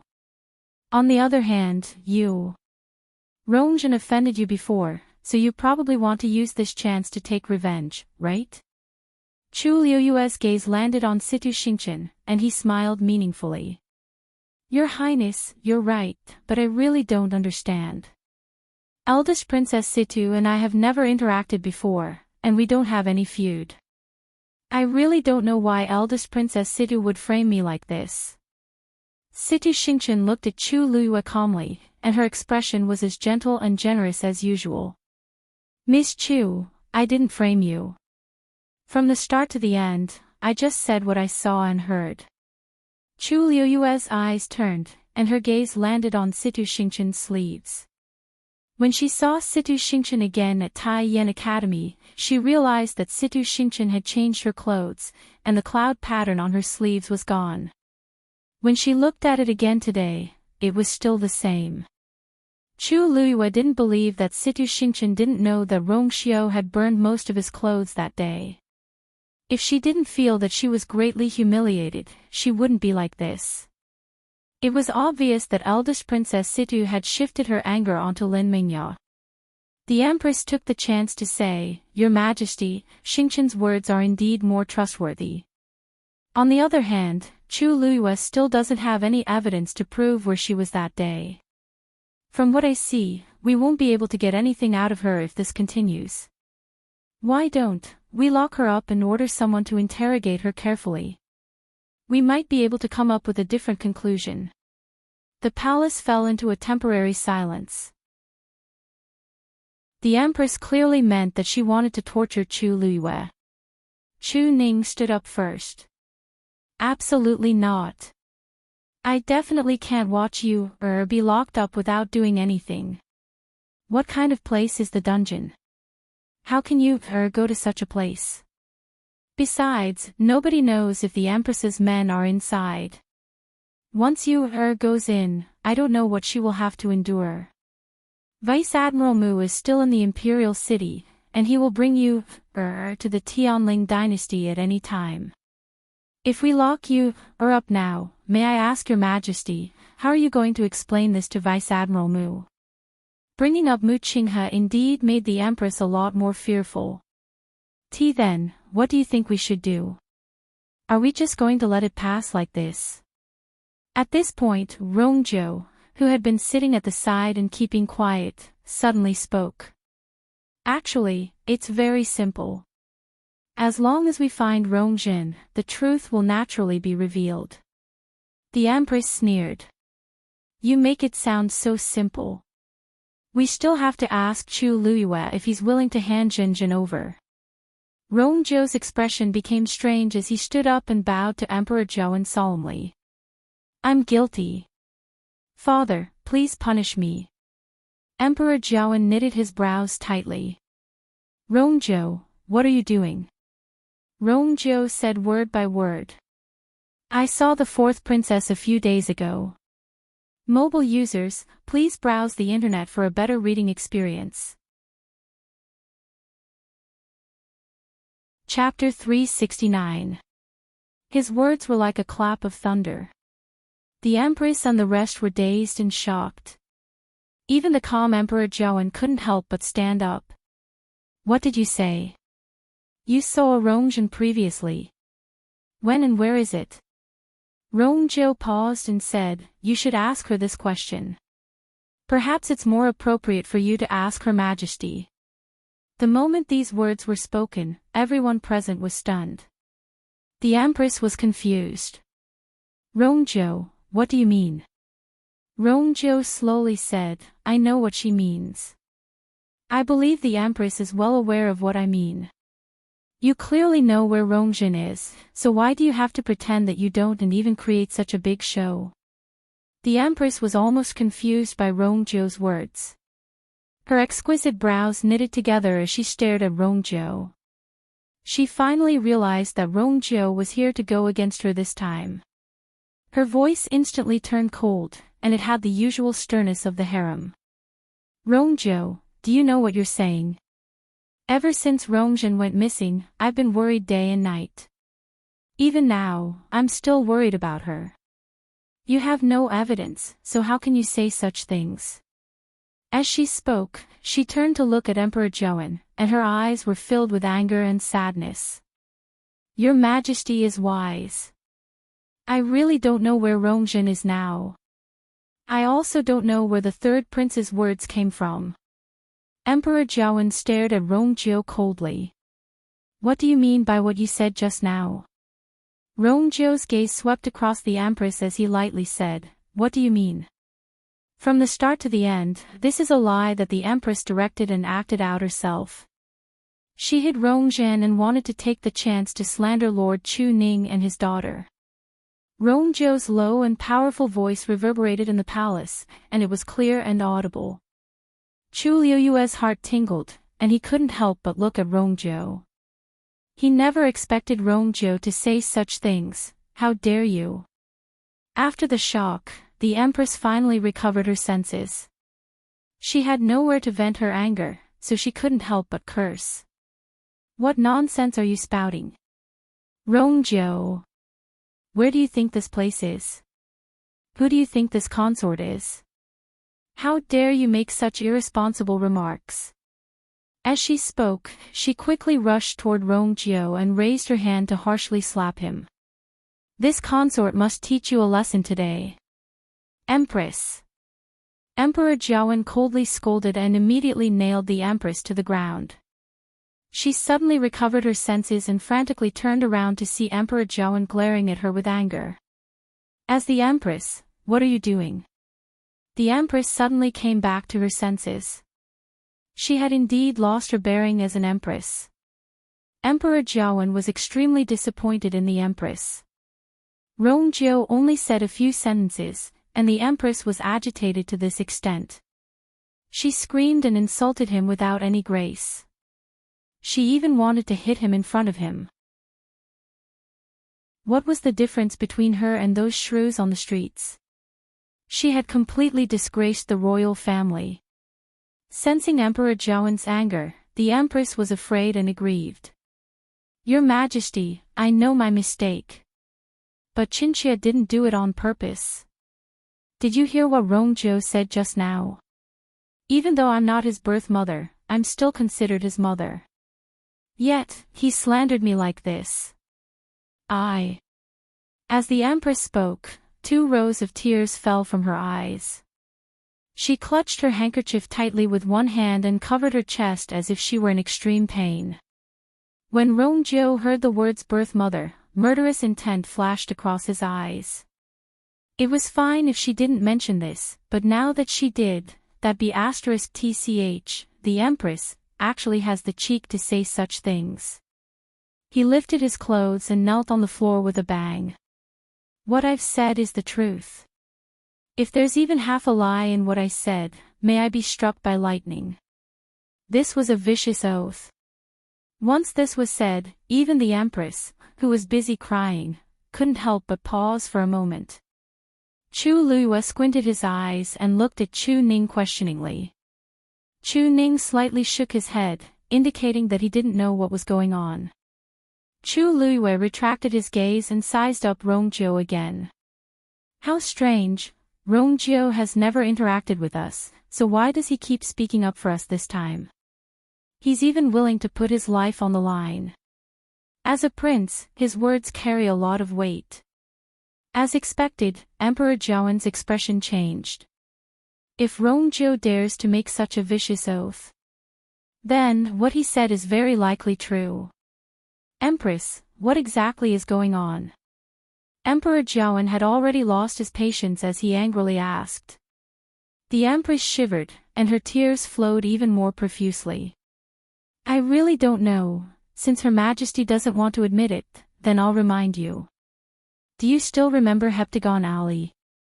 Asked Rongjiu lightly. The Empress suddenly paused and looked at Rongjiu in shock.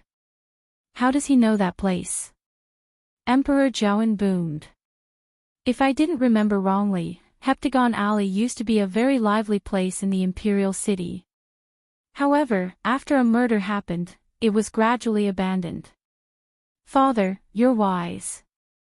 The current Heptagon Alley can be said to be deserted and very quiet. But for some reason, that place is highly favored by Her Majesty. After I returned to the Imperial city, I didn't have much to do, so I occasionally strolled around the Imperial city. Unintentionally, I saw Her Majesty at Heptagon Alley twice.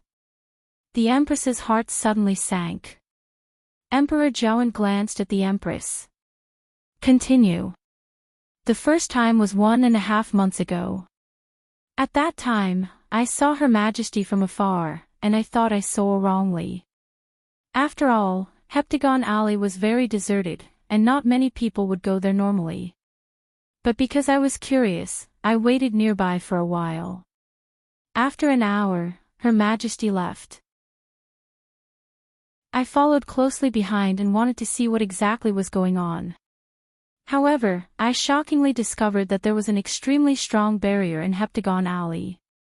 The Empress's face was already ghastly pale. Rongjin suddenly thought of something, and his eyes shrunk. As I was worried that I would be discovered, I left. After a month, which was more than 10 days ago, I was curious and couldn't hold it in, so I went to Heptagon Alley again. I didn't expect to coincidentally see Her Majesty walk out there. Upon hearing this, Chu Liyue also looked at the Empress and saw her anxious expression as if she had lost her mind. I met her twice in a row, so I couldn't help but be suspicious. However, I didn't have a clue, so I didn't say anything. Coincidentally, I met Rongjin on the streets the day before, and I realized that the last place she went to was Heptagon Alley. Mobile users, please browse and read. A better reading experience comes from Love Network. Chapter 370. Impossible. You're lying. The Empress finally couldn't hold it in and screamed. Her hands trembled as she pointed at Rongzhou. Due to her anger and panic, her originally well-maintained face became distorted. Xinzhen is missing. She had already lost contact with Rongjin for many days. If Rongjin was really at Heptagon Alley, how could she not know? Previously, she had already asked the Xi family to secretly search the entire Imperial city, but there was no news. After the matter was exposed, Emperor Zhaowen also sent people to search everywhere, but there were still no clues. She almost suspected that Rongjin had been brought out of the Imperial city. Yet, Rongzhou suddenly jumped out and said that Rongjin was at Heptagon Alley. Rongzhou looked at the Empress's finger that was almost poking his face and saw the beautiful and sharp armor on it. His lips twitched without much of a smile. Her Majesty, why are you so agitated?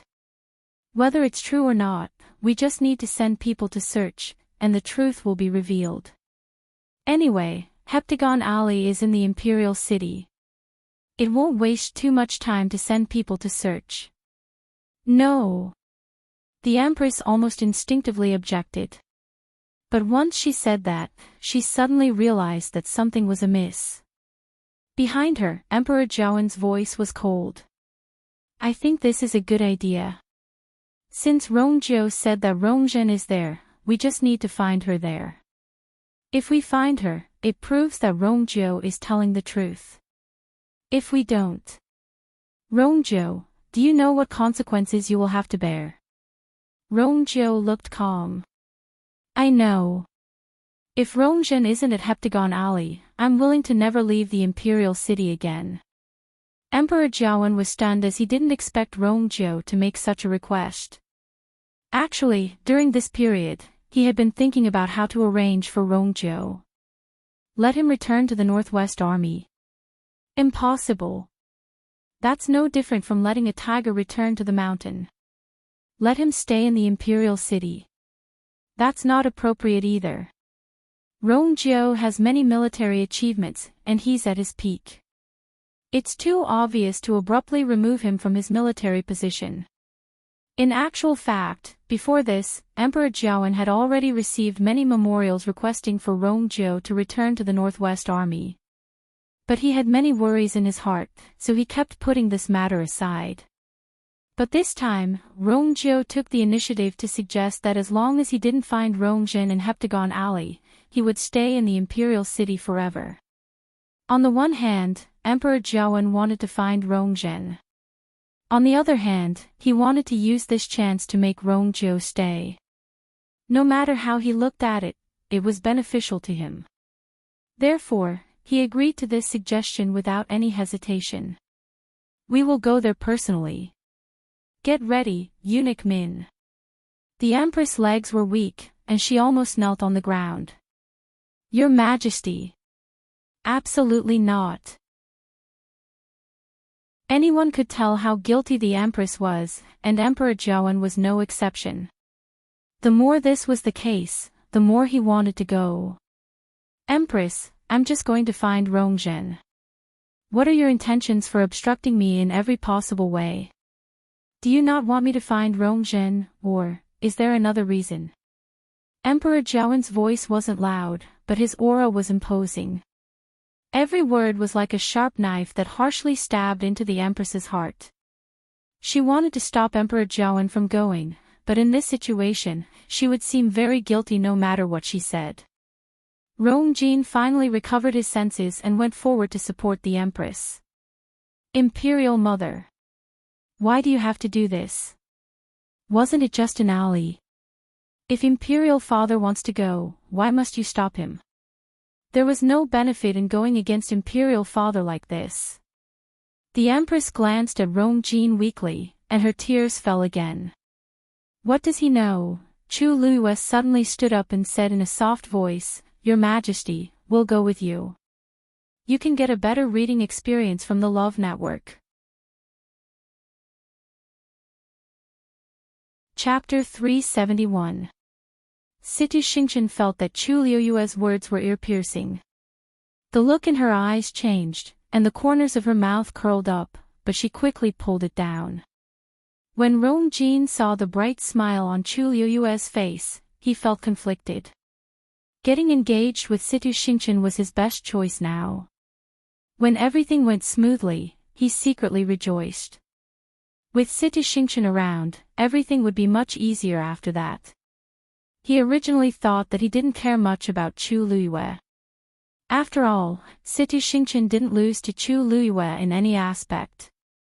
However, he only realized that this wasn't the case at this point. As for the Empress, she couldn't hear what Chu Luiyue was saying. She looked pitiful, and her eyes were lifeless as she looked at Emperor Zhaowen's cold and decisive back view. She felt hopeless. If it weren't for Rongjin and Situ Xingchen supporting her, she would have long collapsed on the floor. Chu Luiyue looked at the Empress in deep thought before he turned around and followed Chu Ning. When they reached the palace entrance, Eunuch Min had already arranged for a normal horse carriage to wait for them. Chu Luiyue couldn't help but sigh. Eunuch Min is indeed smart to be able to serve Emperor Zhaowen for so many years. Emperor Zhaowen is still wearing his dragon robe. If he goes out like this, it will definitely cause a huge commotion. Also, the Empress is in a terrible state, and she can't meet anyone. Using such a normal horse carriage can reduce the trouble to the greatest extent. The group of people then walked toward Heptagon Alley in a low-key manner. Emperor Zhaowen sat in his own horse carriage, and only Eunuch Min followed him. The rest of the people shared a horse carriage. In the horse carriage, everyone sat facing each other, and nobody spoke. The atmosphere was tense, and the air seemed to have frozen. Finally, Rongjin couldn't help but softly persuade her, Mother, don't worry. Someone wants to frame us, but they might not have the ability to do so. Father has always been wise, and he'll definitely be able to distinguish right from wrong and clear your name. This someone was naturally referring to Rongzhou. In Rongjin's opinion, if Rongzhou didn't interfere, this matter wouldn't have developed to this state. Thinking of this, he couldn't help but look at Rongzhou, who was sitting opposite him, and hatred flashed across his eyes. Previously, because of Rongzhou, he was grounded by his father and had many of his rights taken away. This time, it was because of him. However, Rongzhou leaned against the wall with his eyes closed. His expression was calm as if he didn't care about all of this. Rongzhou, we have no feud with you. Aren't you afraid of retribution for framing us? Rongjin finally couldn't hold it in and questioned her softly. Rongzhou opened his eyes and looked at him expressionlessly. Imperial brother, why do you say that? I just wanted to help father find Rongjin. What Ace said in the main hall was the truth. What do you mean by framing? Rongjin almost exploded in anger when he saw that Rongjin still refused to admit it. If it weren't for the fact that they were in a horse carriage and that there were many people around, he would have long gone forward and harshly beaten Rongzhou up. Chu Luiyue sat at the side and started chatting with Chu Ning. Father, actually, the trip to Tai Yen Academy this time was quite interesting. Chu Ning was originally a little worried, but he felt much more at ease when he saw that his daughter was very calm. Hearing her talk about Tai Yen Academy, he couldn't help but be curious. Oh. Really? I heard that their library is very big. What did you read? Chu Luiyue smiled and said, "Actually, I didn't read much. Actually, I didn't look at many, but I did find some that I liked."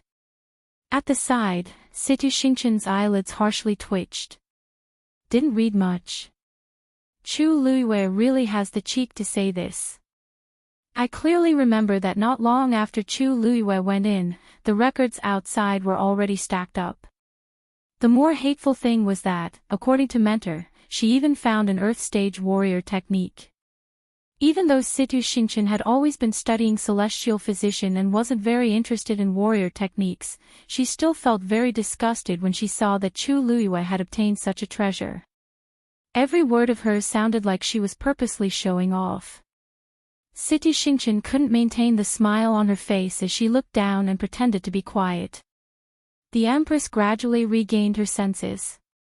When she saw Chu Luiyue and Chu Ningjing chatting happily, her heart burned with anger. All of this is clearly Chu Luiyue's fault. I must have hidden Rongzhen and colluded with Rongzhou to frame me. Now, my heart is hanging in midair, and I'm being tortured, but Chu Luiyue can still smile so easily. It's all your fault. It's all your fault. Hearing the sound of the horse carriage on the limestone floor, the Empress knew that they were getting closer to Heptagon Alley, and she became increasingly anxious. Finally, she couldn't help but curse and pounce on Chu Luiyue.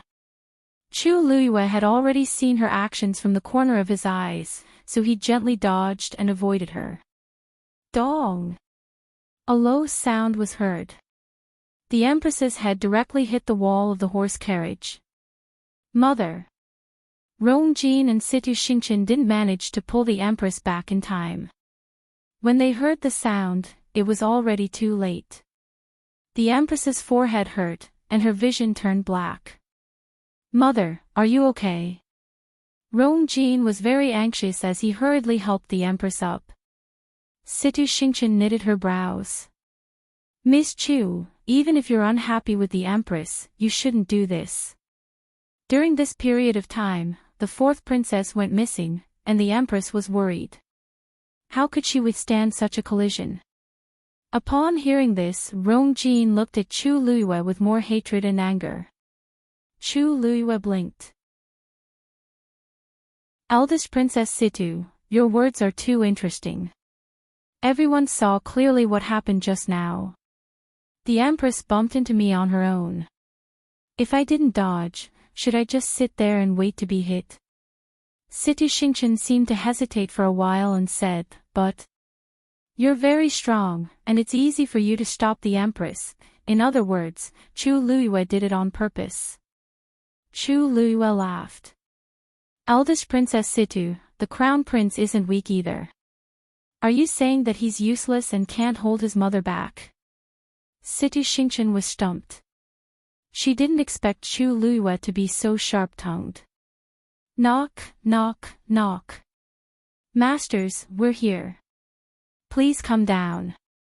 Eunuch Min knocked on the door outside. Rongzhou walked out first. Chu Luiyue and Chu Ning followed closely behind. The horse carriage stopped in a narrow alley, and Emperor Zhaowen stood at the entrance of a nearby mansion. Chu Luiyue quickly scanned his surroundings and knitted his brows. This heptagon alley looked normal, but it vaguely had a very strong suppression. If one looked closely, they could sense that it came from the mansion. Emperor Zhaowen looked at Chu Ning. Open the door. Chu Ning immediately said, yes. But before he could do anything, the door was already open from the inside. The slender Rongzhen appeared in front of the crowd. Mother, you're here, mobile users, please browse and read. A better reading experience comes from Love Network. Chapter 372. Upon seeing that the person in front of her was actually Emperor Zhaowen, Rongzhen stopped talking, and panic flashed across her eyes. Father.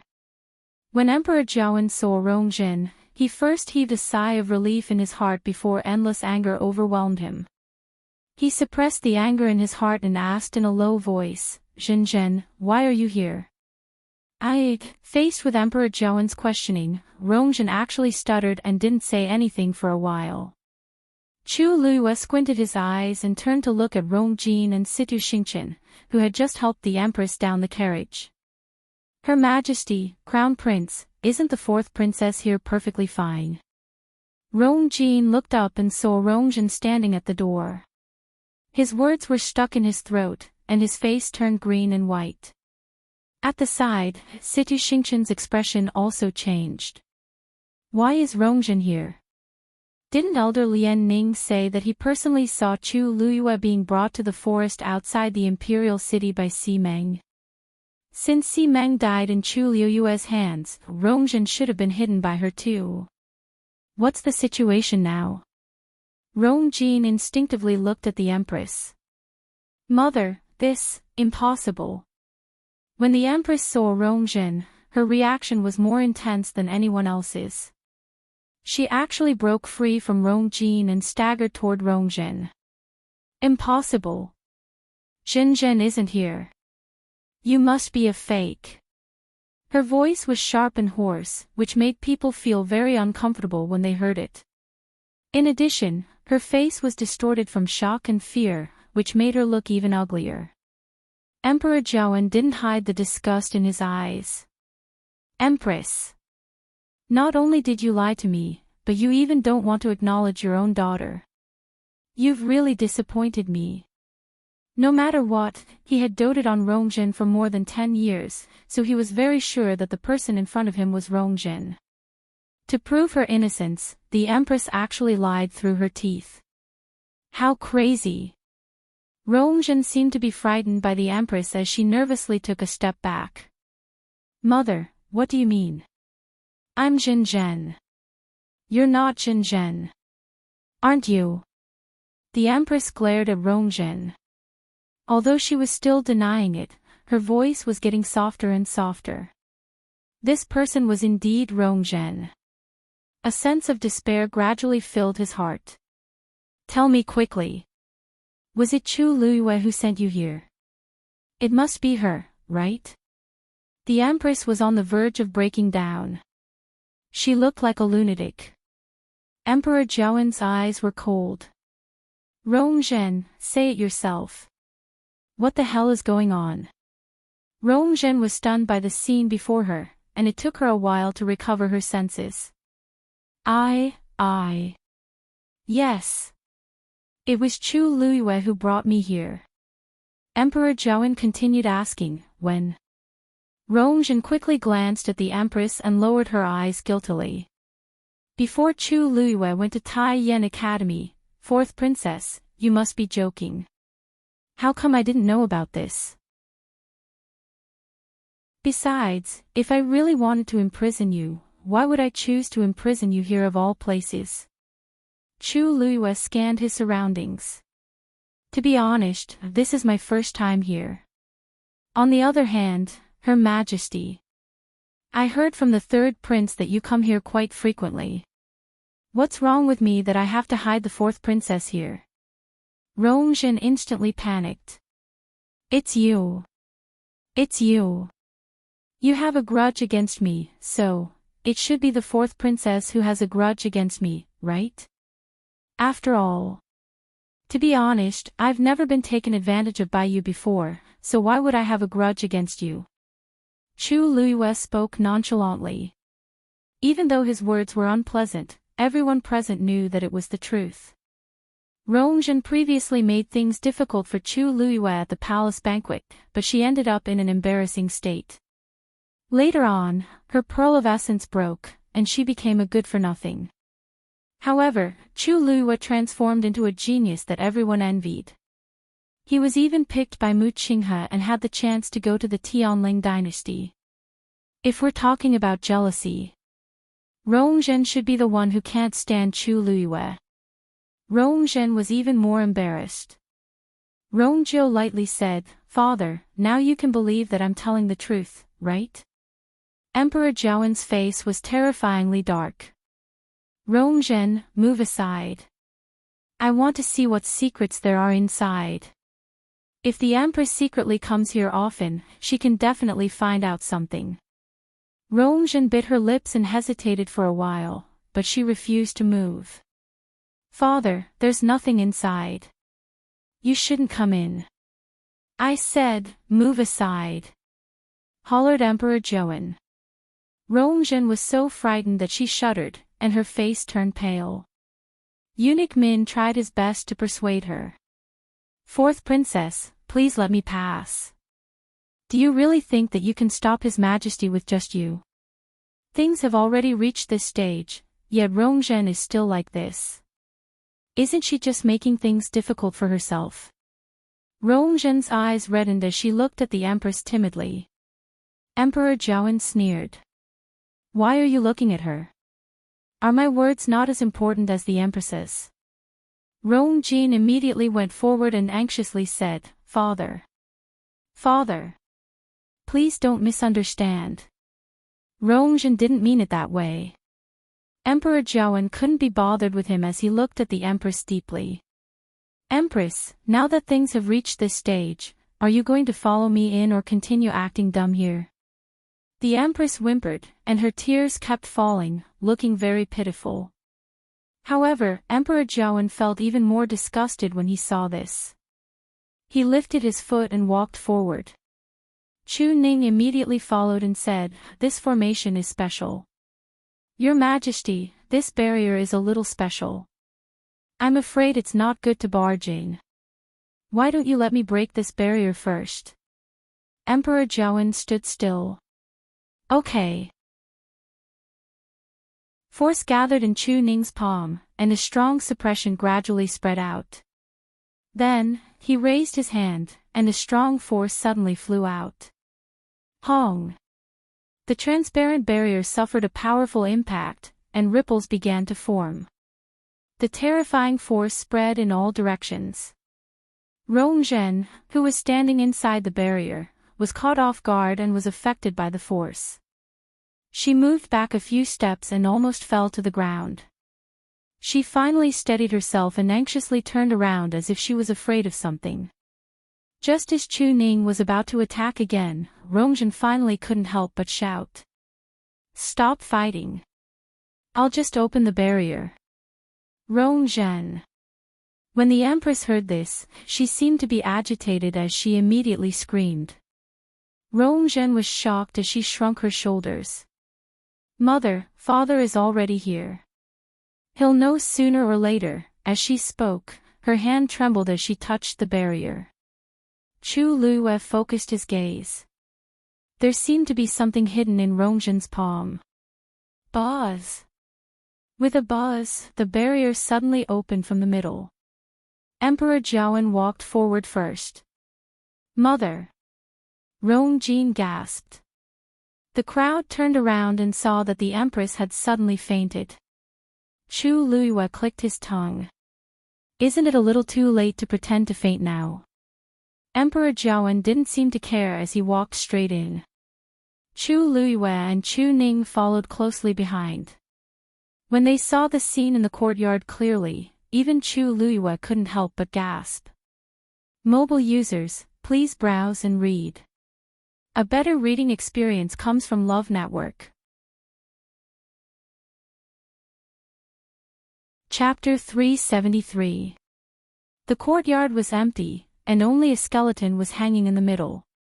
From the tattered clothes, it seemed to be a young man, but his body was almost completely corroded, and one couldn't see his original appearance.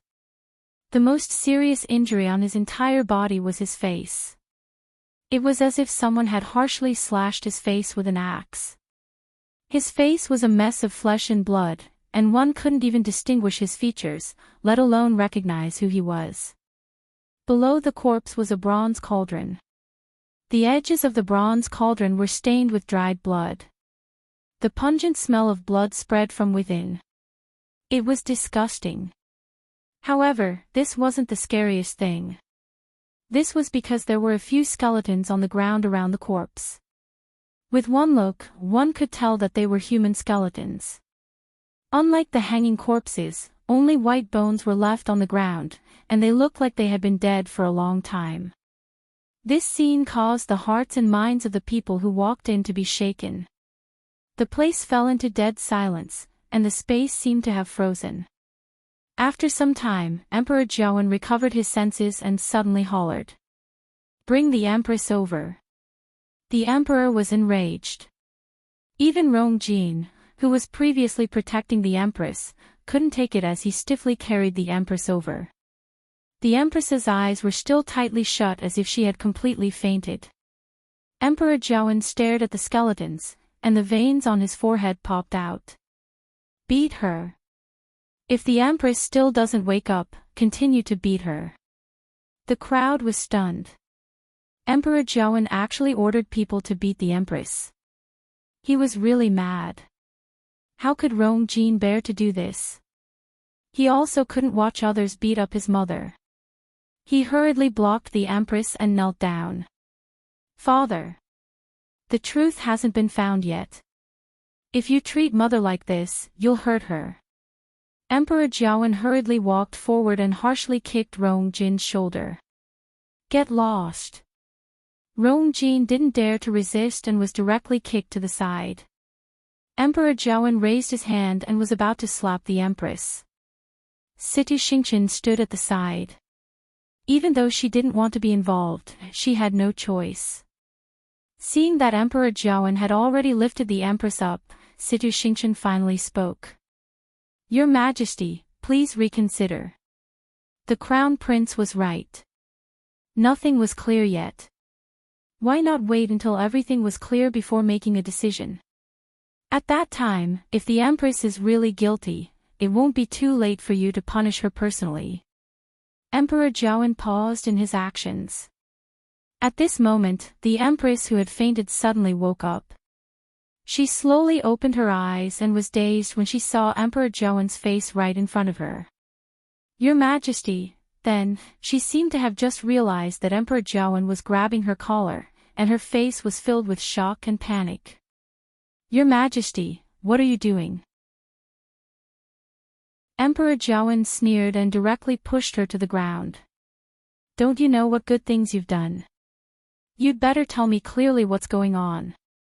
The Empress knelt on the ground, weeping and complaining about her ignorance. "I don't know.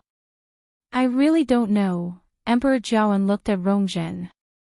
"Rongjin, tell me." Rongjin timidly took a step back, and her lips trembled. "Your Majesty, there's something strange about this bronze cauldron."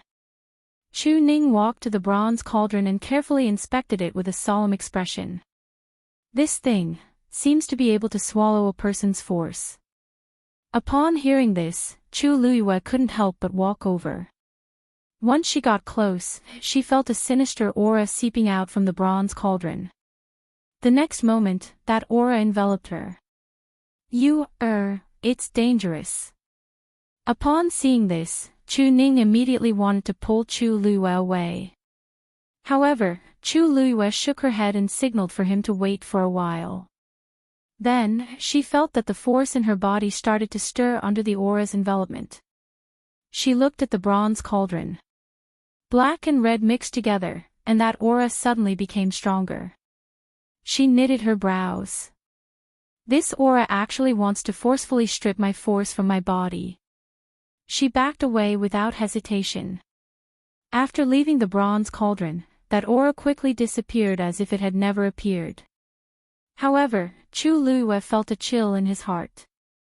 Just now, she had been greatly affected just by standing at the side, let alone the person who was hanging above the bronze vat. Furthermore, that person's body was riddled with wounds and stained with blood. It was obvious that he had suffered many wounds when he was alive. When his blood dripped onto the wounds, his origin power was naturally harvested even more cleanly. Chu Luiyue was almost certain that that person's origin power had been continuously devoured, and finally died from exhaustion. No, it wasn't just that person. The bones around him should be the same. Chu Ning pulled Chu Luiyue over and heaved a sigh of relief after confirming that she was fine. "This bronze cauldron is an item of great evil and great yin. You must not go near it." Emperor Jiawen frowned. "Chu Ning, what did you say about the bronze cauldron?" Chu Ning explained once more.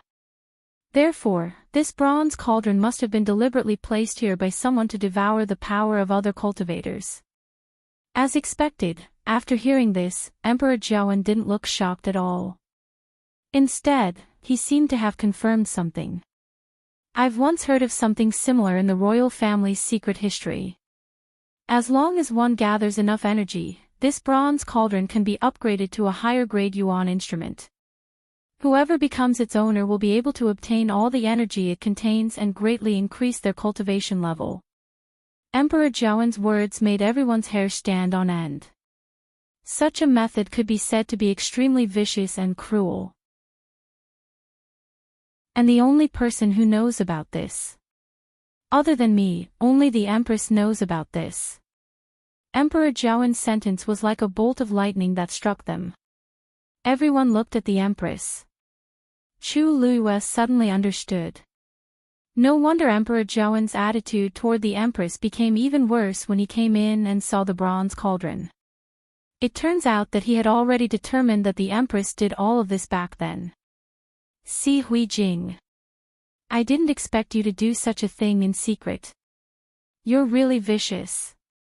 Once Emperor Jiawen thought of how he had actually shared a bed with such a woman for so many years, he felt goosebumps all over his body, and he was so disgusted that he wanted to vomit. The Empress's face was dejected, and she couldn't say a single word of rebuttal. Rongjin also panicked and couldn't help but argue. Father, even if Mother knows about it, it can't prove that she did it. Mother is already the Empress. What benefits does she have by doing this? Yeah, Her Majesty is already the mother of the country. Why isn't she satisfied? Rongjio suddenly spoke up as he looked down at the mother-son duo, and his eyes were filled with obscurity. Of course, she didn't do this for herself. She did it for the honorable crown prince, brother, you. Rongjin was shocked. Mobile users, please browse and read. A better reading experience comes from IUN. Chapter 374. Rongjio. Don't spout nonsense. Rongjin instinctively wanted to retort. I'm the crown prince, and I'm considered one of the top cultivators. Why do I have to resort to such means? All these years, I've always relied on my own abilities to cultivate, and I've never taken any shortcuts. I've also never used such sinister means. I can swear on my life. Rongjin also swore. He was very clear that in this situation, he would be doomed if he didn't quickly extricate himself and his mother from this matter. However, his words seemed very weak in comparison to the Empress's reaction. Si Huijing, what are your intentions for doing this? Emperor Jiawen didn't listen to Rongjin at all. He had already confirmed that the Empress did all of this. The tears on the Empress's face had already dried, and only despair was left. Emperor Jiawen glanced at Rongjin and Rongzhen and sneered. You don't want to say. That's good too. Rongjin and Rongzhen can't escape the blame either. And Rongqi. I must have been blind back then to choose you as the Empress. I even made Rongjin the crown prince. Chu Ning. Rongjio. Immediately searched the entire place. Yes. The duo didn't hesitate at all as they answered in unison. Then, they split up and started searching in different directions. Rongzhen wanted to say something but didn't. It seemed like she wanted to stop them, but she just stood there anxiously in the end. Eunuch Min stood behind Emperor Jiawen, and his forehead was covered in cold sweat. As it involved the Empress and the rest, this trip was very low-key, and they didn't even bring any guards. They didn't expect such a shocking secret to be exposed. Chu Luiyue looked at the messy scene in front of him and raised his brows slightly as he looked up at the sky. Country Yao Chen's sky is finally going to change. When the Empress heard Emperor Jiawen's words, she finally realized something. Emperor Jiawen is planning to punish both her and her son. It's fine if something happens to me, but Rong Jin's position as the crown prince can't be snatched away. Seeing that Chu Ning and Rong Jiao had already started searching inside, she shivered and directly kowtowed to Emperor Zhaoan to admit her guilt. Your Majesty, please forgive me. I know my mistake. You can punish me however you want, but please let my children off. They're all innocent. They didn't know anything about this. She smashed her head on the ground with all her might. With a dull thud, her forehead was soon bleeding profusely. Her makeup had long been ruined by her tears. Coupled with the bright red and sticky blood slowly flowing down from her forehead, she looked even more miserable. Emperor Zhaoan was unmoved as if he had heard a joke. You don't know. Rongzhen is right here, and you're telling me that she doesn't know anything? The queen was speechless. In actual fact, she didn't know why Rongzhen was here either. She did this very secretly, so Rongjin and the rest didn't know about it, including Rongzhen. Even if she was crazy, she wouldn't send Rongzhen here. But Rongzhen was indeed here. There was no room for argument. Thinking of this, she suddenly felt hatred toward Rongzhen. If it weren't for her, why would Emperor Zhaoan find this place? Then, he wouldn't have seen everything here. They also wouldn't suspect Rongjin and the rest because of her existence. She looked at Rongzhen and pleaded. Zhenzhen, tell your imperial father yourself how you came to be here, okay? Take it that I'm begging you. You don't want your big brother and second brother to suffer with you, right? Ha! You can't drag them down with you. Rongzhen's eyes trembled. Many scenes suddenly appeared in her mind. How familiar was this scene? Ever since I was young, Imperial Mother would say something like this every time I met with something, right? Her eyes seemed to be covered in a layer of fog. Then, she lowered her head slightly and said clearly, word by word, you're right. Imperial Father, it was Imperial Mother who sent me here. The Queen's voice suddenly stopped, and she looked at Rongzhen in disbelief. Mother said that this was the only way to help me take revenge for Chu Luiyue. Also, she could pin Elder Si Meng's death on them. Every word Rongzhen said made the Queen's eyes widen. After hearing this, she was completely dazed. Soon after, the Empress suddenly realized something and screamed, "You're wrong. Your Majesty. Everything she said is fake. It's all fake. Don't believe her." Emperor Zhaoan glanced at her and nonchalantly said, "You're saying that your biological daughter is framing you?" The Queen felt very aggrieved, but she didn't know what to say. She also didn't know why Rongzhen would say this. Emperor Zhaoan stepped forward and asked, "Rongzhen, did you just say that Si Meng died in your mother's hands?" Rongzhen shuddered and lightly pointed at the bronze vat before quickly retracting her hand as if she were afraid of something. However, this action was clear enough. She was clearly saying that Si Meng had already died in the bronze vat. I almost forgot that he's a stage 5 warrior. Taking away such a strong warrior's strength is naturally twice the result with half the effort. Chu Luiyue silently sized Rongzhen up. I only left for 10 days, so why did so many things happen in the Imperial City? If I didn't clearly remember that I killed Si Meng, I would have really believed Rongzhen's previous words. The Queen's face flushed red and white, and she was about to argue. Your Majesty. Father. Chu Ning and Rong Jiao came back one after another. The duo's expressions were strange. Emperor Zhaoan's heart sank. What's the matter? Chu Ning and Rong Jiao looked at each other and seemed hesitant. After a moment, Chu Ning cupped his fists. Your Majesty, there are many skeletons buried in the backyard. Rong Jiao hurriedly added. There are more or less some scattered bones hidden in the various rooms in this yard. Roughly looking, there are about 100 people. Dead silence. Even Chu Luiyue couldn't help but frown. When she saw the bronze vat, she thought that there must be more than just a few skeletons here. However, she didn't expect there to be so many. Most of those people are cultivators. There haven't been any missing persons cases in the Imperial City all these years, so these people should have been brought in from outside the Imperial City, said Chu Ning solemnly.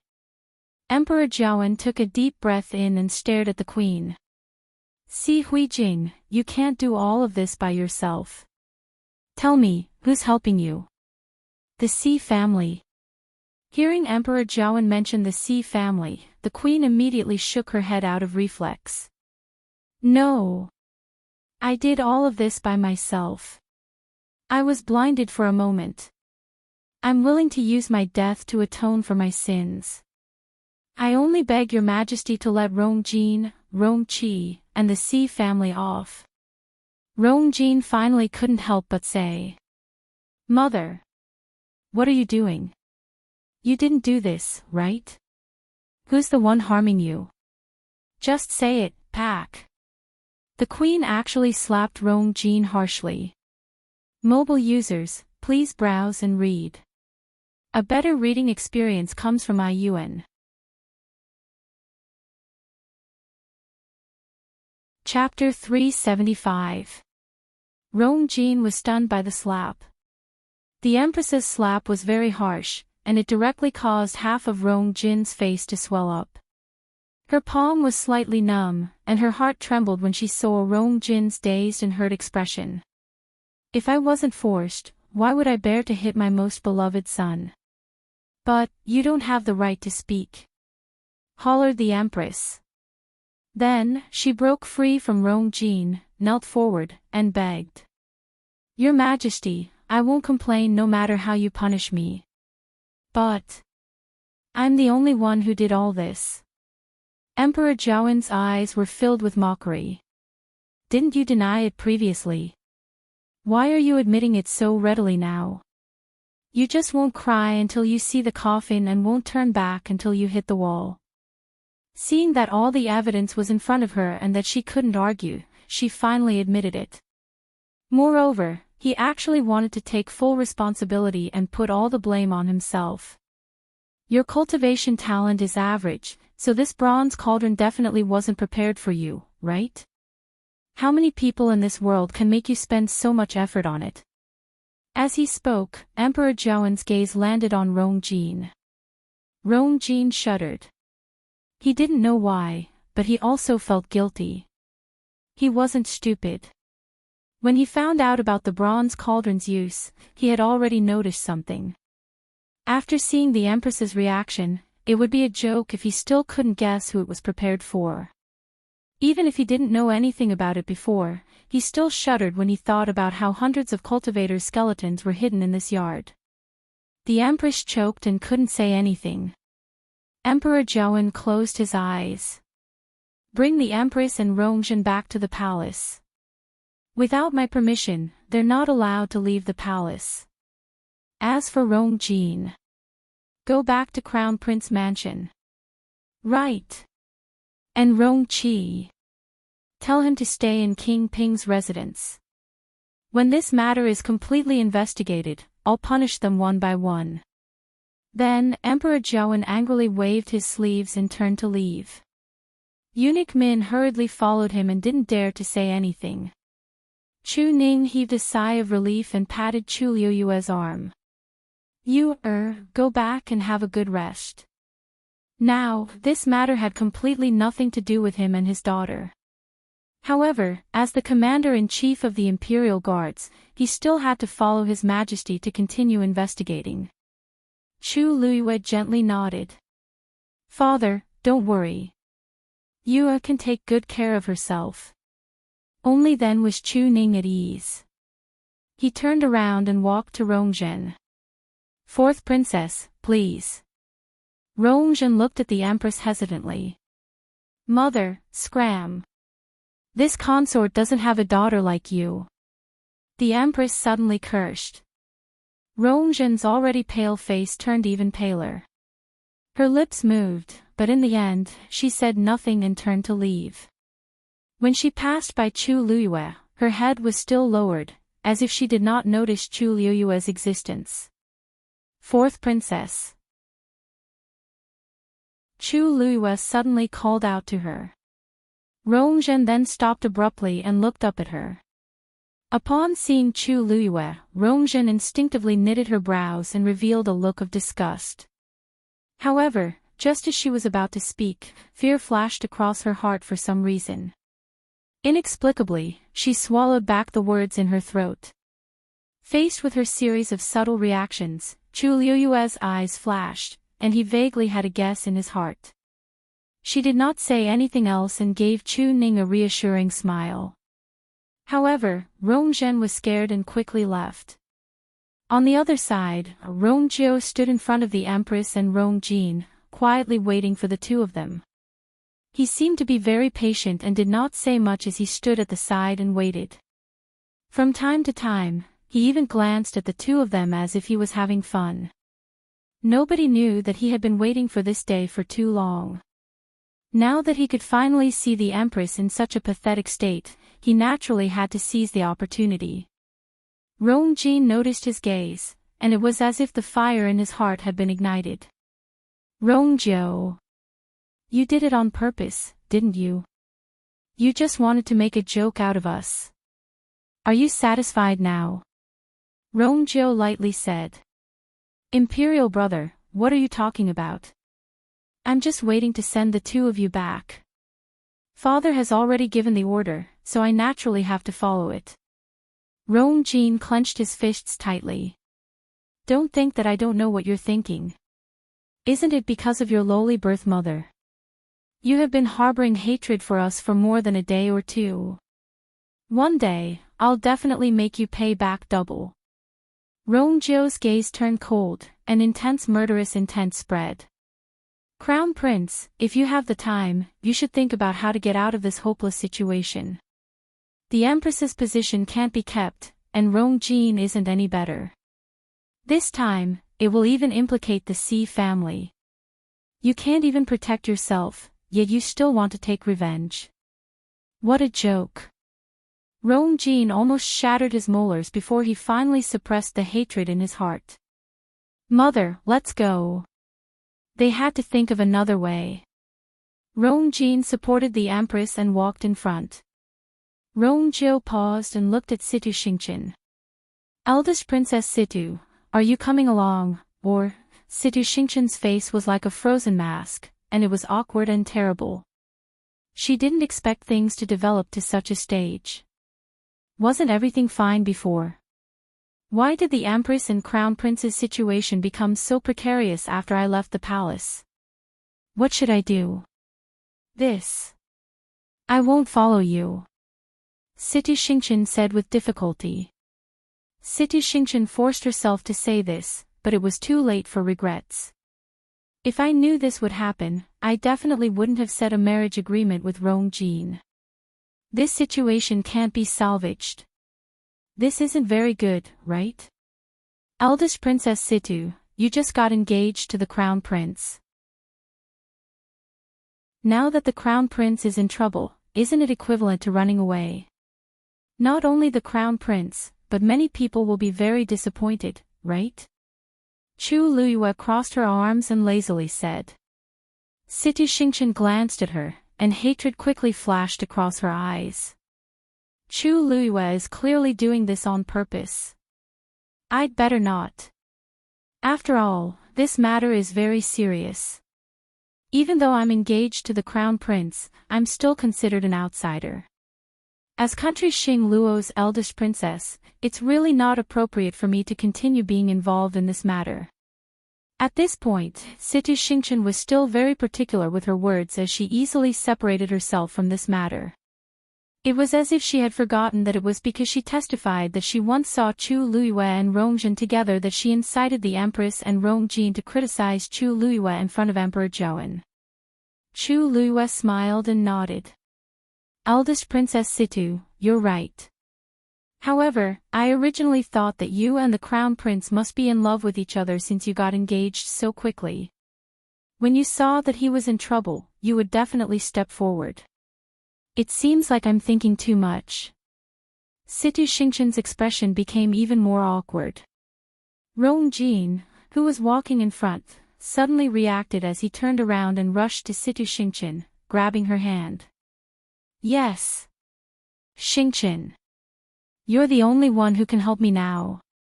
Go and ask your father to step forward, he'll definitely let you off. Mobile users, please browse and read. A better reading experience comes from Love Network. Chapter 376. Situ Xingqian flung Rongjin's hand away without hesitation. Rongjin was shocked. Xingqian. Wasn't she smiling at me with gentle eyes previously?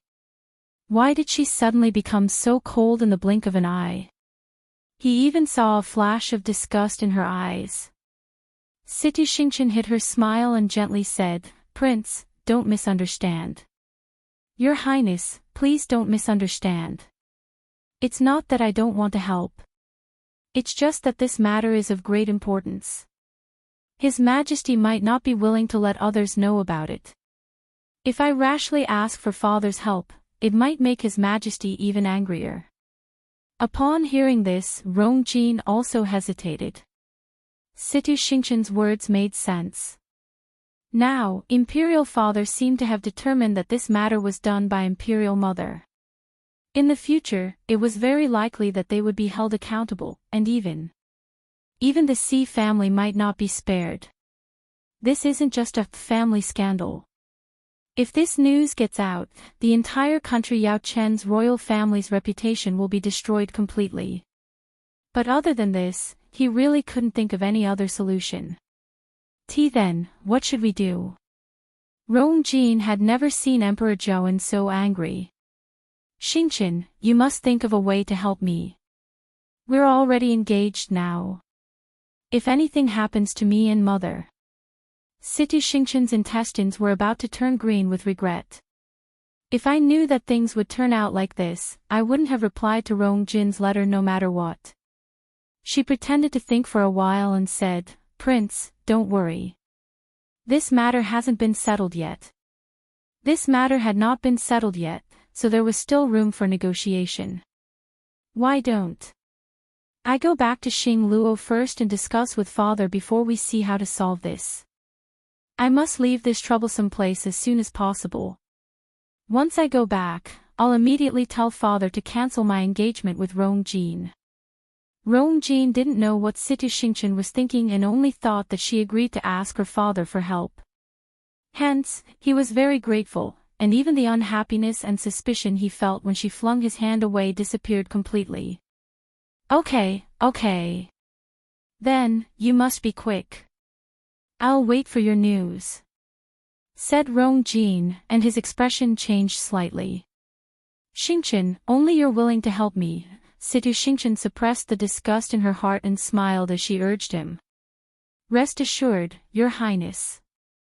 Her Majesty the Empress is still waiting for you over there. Hurry up and go. What happened today must have had a great impact on her. You must take good care of her. Warmth flooded Rongjin's heart as he looked at Situ Xingqian gratefully. He had never felt that she was so moving before. He couldn't suppress the impulse in his heart and suddenly pulled Situ Xingqian into his embrace. Situ Xingqian was shocked by his actions and almost wanted to hit him. Xingqian. I promise you, once this is over, we'll get married. Rongjin enunciated every word clearly. Situ Xingqian's body froze. If it weren't for the people watching at the side, she would have long pushed Rongjin away. She closed her eyes and suppressed her anger. Your Highness, now is not the time to talk about this. Let's deal with the Empress first. Upon hearing this, Rongjin finally let go of her and looked at her intently. Then, everything depends on you. Then, Rongjin turned around and left. Situ Xingqian felt as if ants were crawling all over her body, and she almost screamed out loud. After waiting for those people's figures to disappear with much difficulty, she hurriedly said to Rongzhou, Third Prince, I'm sorry. I don't want to disturb His Majesty anymore, so I'll take my leave. After saying that, he walked out. Rongjio raised his voice. Eldest Princess Situ, isn't this a bit too rude? Why don't I send someone to send you back? Situ Xingqian acted as if she didn't hear anything as she hurriedly left. Very quickly, only Chu Luyue and Rongjio were left in the yard. Chu Luyue bowed to Rongjio. Thank you, Your Highness.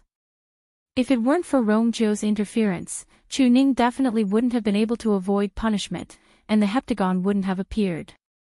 However, Rongjio looked at Chu Luyue in deep thought. You don't have to thank me. We just have our own needs. Then, he lifted his feet and left. Chu Luyue raised his brows.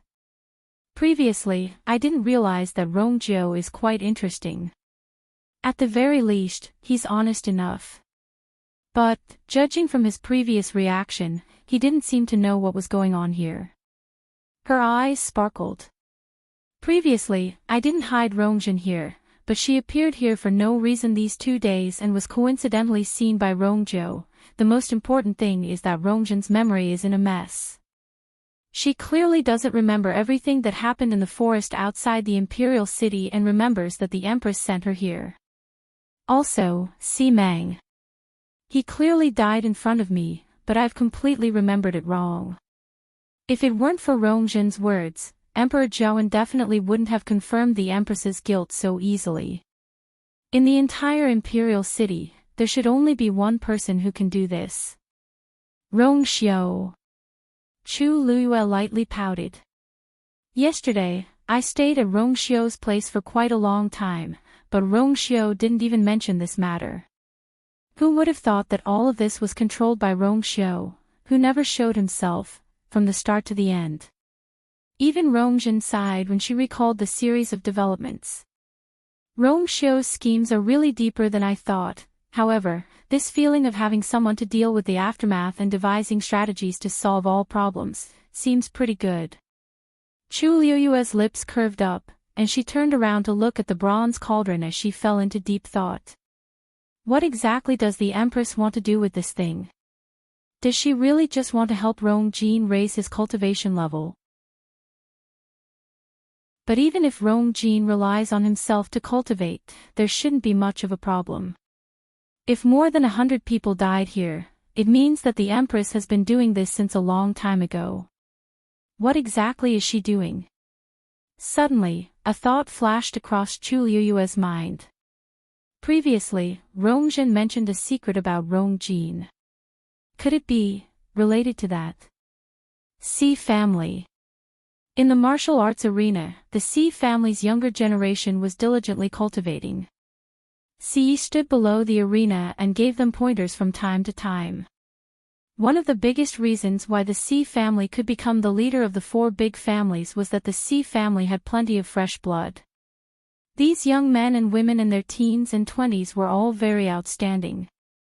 Compared to the other families, the Si family was especially outstanding in this aspect.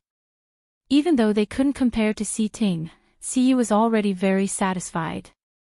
Suddenly, a guard rushed in from outside with a hurried expression. Family head. His Majesty is urgently summoning you. Si was dazed. Why would His Majesty suddenly summon me to the palace at this time? Do you know what's going on? The guard shook his head, but his expression was a little nervous. Eunuch Min is waiting outside. He seems to be quite anxious. Si knitted his brows. Seeing the guard's reaction, it doesn't seem to be as simple as anxious. He said in a low voice. Got it. I'll go now. Digression, I slept at 3 p.m., was disturbed by a mosquito for more than an hour in the morning, and my period came to visit. I broke my phone. Please browse and read. A better reading experience comes from Love Network.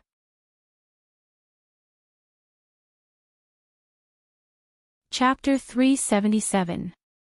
Si walked out and happened to see Si Ting return. Greetings, Master. Si Ting cupped his fists and bowed. His chiseled face was a little tense. Si saw his expression and found it strange. Si Ting, shouldn't you be at the academy today? Why are you back now?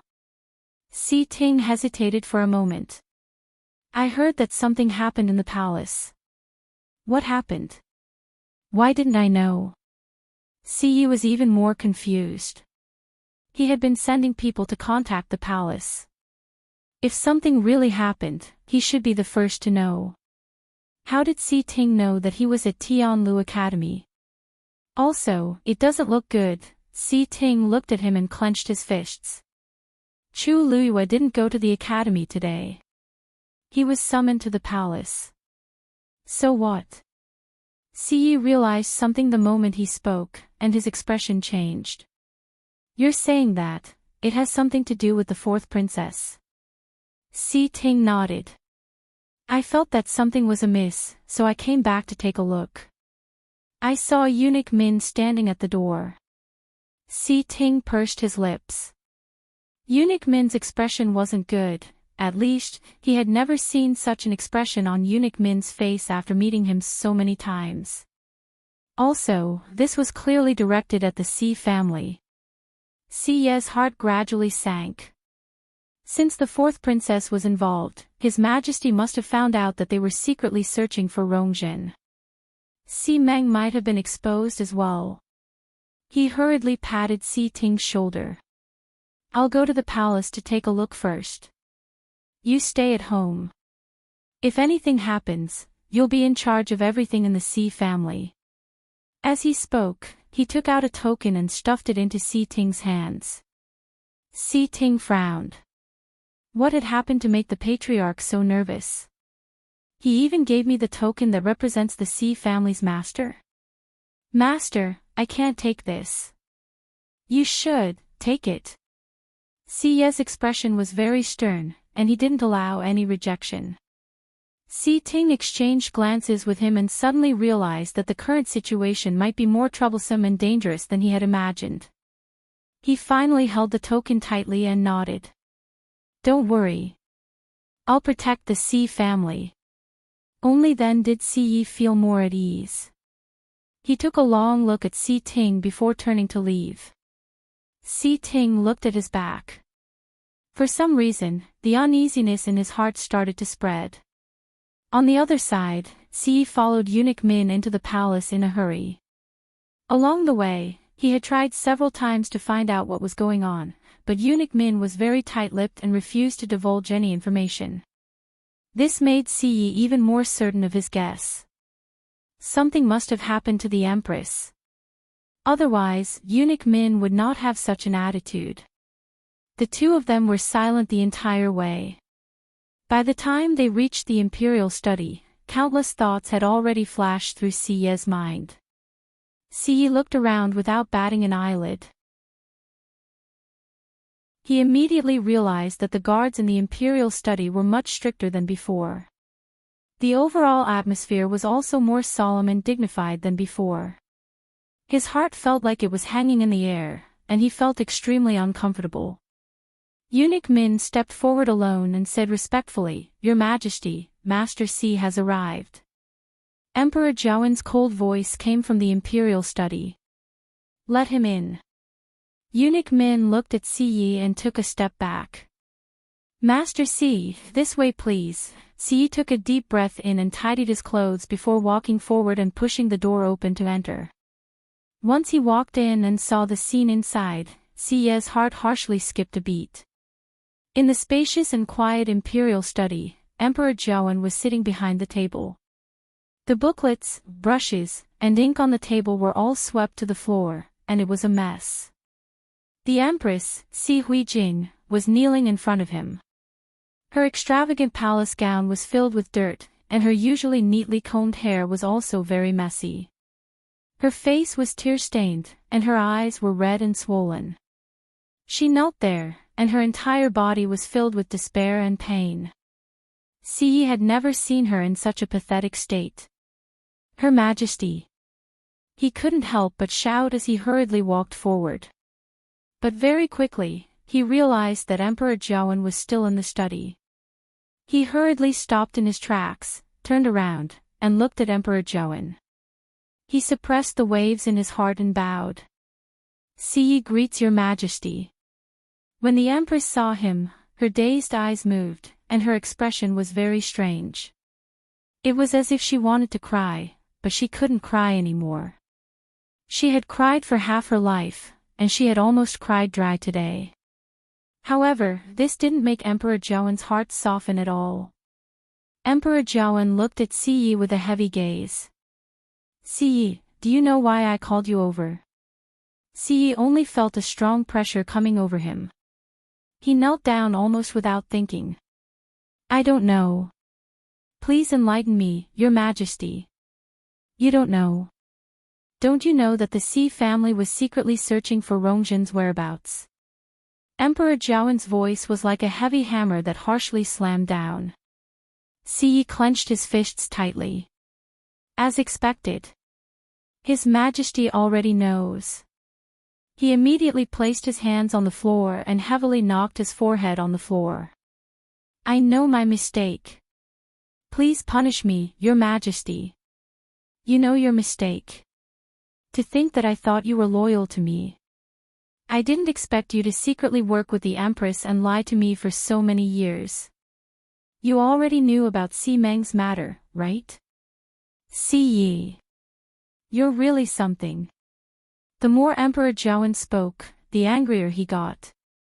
He actually picked up the remaining teacup beside him and suddenly threw it at Siyi. Bang! The teacup harshly landed in front of Siyi.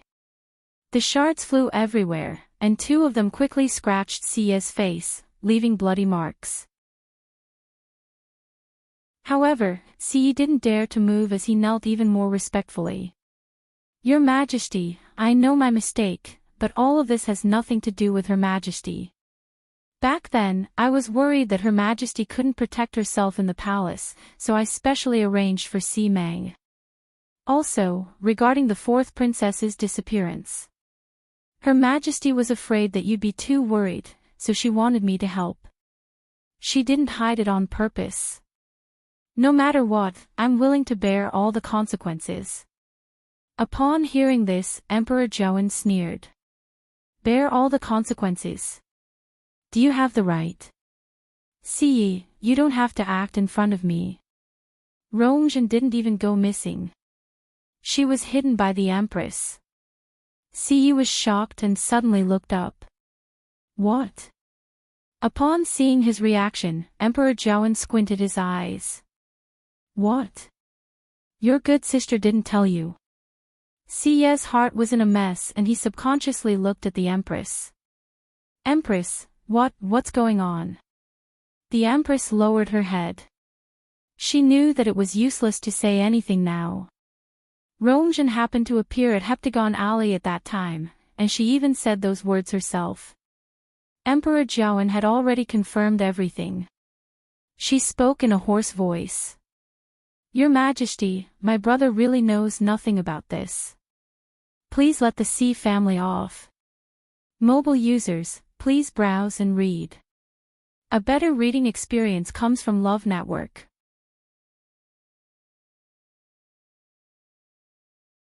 Chapter 378. Siyi was confused as he listened at the side. Rongjin didn't go missing, she was hidden by the Empress. But she didn't look like that at all.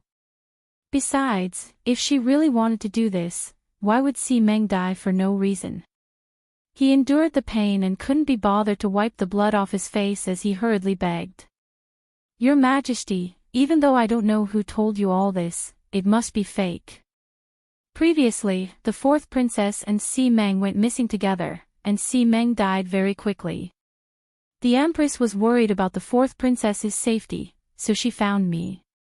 I secretly sent people to search the entire Imperial city, but they didn't find any traces of the fourth princess. Rongjin said all this herself. Could she be lying?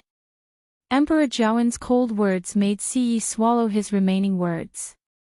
He widened his eyes in shock and couldn't recover his senses for a long time. Rongjin said it herself. Could it be that Rongjin has been found. Looking at Siye's expression, Emperor Zhaoan thought to himself, he really doesn't seem to know about this. Otherwise, his acting skills are too good. Siye had followed him for many years, so he more or less understood him. If Siye was really involved in this matter, he definitely wouldn't have such a reaction. Emperor Zhaoan's mood finally calmed down a little. As the head of the Xi family, the head of the 4 major families, Siye's identity was very important. Unless it was a critical moment, Emperor Zhaoan wasn't willing to touch him. If not, the entire Imperial city would be shaken. That was also the reason why he chose to deal with such a major matter in such a low-key manner. Siye, the Empress, has already admitted that she killed Si Meng and sent Rongjin to Heptagon Alley to frame the Chu family. Do you have anything to say about this? Siye was dazed. The Empress killed Si Meng. How is this possible? All these years, the Empress trusted and relied on Si Meng a lot. What good does it do to kill him? Besides, why did she send Rongjin to Heptagon Alley? Hasn't that place been abandoned for many years? Faced with Emperor Zhaoan's stern questioning, Siye's heart thumped, and he couldn't help but look at the Empress at the side. Empress, is what His Majesty said true? The Empress's face didn't change at all. She just nodded stiffly. She only hoped that the Xi family wouldn't be implicated, so even if she wasn't the one who did it, she had to admit it. Moreover, with the bronze cauldron in Heptagon Alley, these matters were nothing. I'm afraid that Emperor Zhaoan has already cut me into pieces in his heart. Siye was shocked. He asked almost subconsciously, why? The Empress lowered her eyes, seemingly not intending to continue speaking. Emperor Zhaoan chided her. Why aren't you saying anything? If you can do it, why can't you say it now? Tell Siye Ji what good things you did in Heptagon Alley. Siye had never seen Emperor Zhaoan so angry before, and he couldn't help but be shocked. Previously, when Si Meng and Rongjin were mentioned, Emperor Zhaoan had been holding it in. Why did he suddenly have such a huge reaction when Heptagon Alley was mentioned? It seems like the Heptagon Alley incident is more intolerable to Emperor Zhaoan than Si Meng's existence and hiding Rongjin. The Empress's pale and cracked lips trembled. Your Majesty, I did all these myself, and it has nothing to do with my brother or the entire Xi family. If this matter continues, it will only become more troublesome. Please give me a swift end and end it. Emperor Zhaoan chuckled. Now you know how troublesome it is. When you did it back then, did you think that this day would come? It's not impossible for you to end it. You just have to make it clear whether the bronze cauldron was prepared for Rongjin or not. And why are you doing this? Siye was confused when he heard this. What bronze cauldron? Why is Rongjin involved in this? The Empress bit her lips tightly. Actually, Emperor Zhaoan had asked her this question many times. However, she never admitted it. She knew better than anyone else how much Emperor Zhaoan hated the bronze cauldron. Hence, once I admit it, Rongjin will never be able to make a comeback. Thinking of this, her heart was completely drowned in despair. The next moment, she suddenly slammed against the wall at the side. Emperor Zhaoan stood up angrily. Stop her. Siye had long rushed over when the Empress moved and blocked in front of her. The Empress harshly slammed her head into Siye's arms. Dong! Siye let out a muffled groan as a sweet and fishy taste surged into his mouth. The Empress actually really wants to kill me. She used all her strength this time. Jing-er! What are you doing? Siye was angry and anxious as he directly shouted the Empress's name. The Empress grabbed his hand and anxiously begged. Brother! Kill me! Quickly kill me! As long as she died, everything would be over. But how could Siye bear to do it? What exactly happened to you? Emperor Zhaoan looked on coldly at the side. Empress, Do you think I can't do anything to you if you don't say anything? Then, he suddenly raised his voice and shouted. Guards! Bring me a brush and ink. He had smashed most of the things on the table, and they couldn't be used anymore. However, the Imperial study didn't lack these things at all. Eunuch Min hurriedly came in from outside as if he didn't see the disheveled Yi and the Empress on the ground. He silently walked to the other side, took out a new brush, and presented it to Emperor Joan. Then, he very consciously started to grind the ink. Emperor Joan picked up the brush and nonchalantly glanced at the Empress. I think you can't continue to be the Empress. As for Rongjin, with a mother like you, what kind of son can he teach? He can't take on such a big responsibility.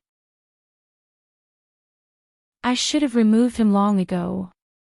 The Empress suddenly realized that Emperor Joan didn't just want to remove the Empress, he also wanted to remove the Crown Prince. In her panic, she couldn't help but scream. Your Majesty, you mustn't. Rongjin just got engaged with Situ Xingqian. If you remove the Crown Prince now, how are you going to explain to country Xing Luo? Emperor Joan paused in his actions and sneered. I see. I see.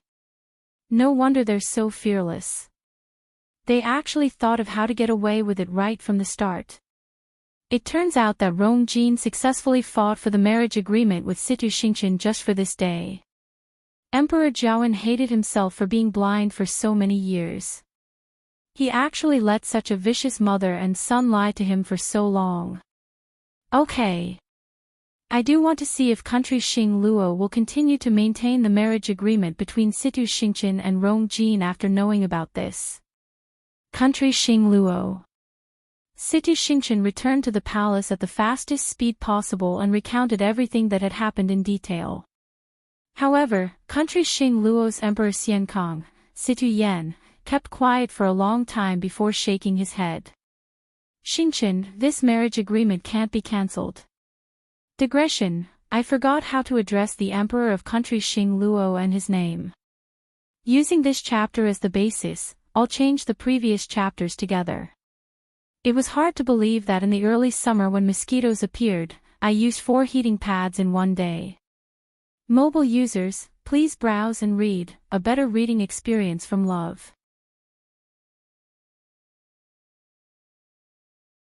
Chapter 379.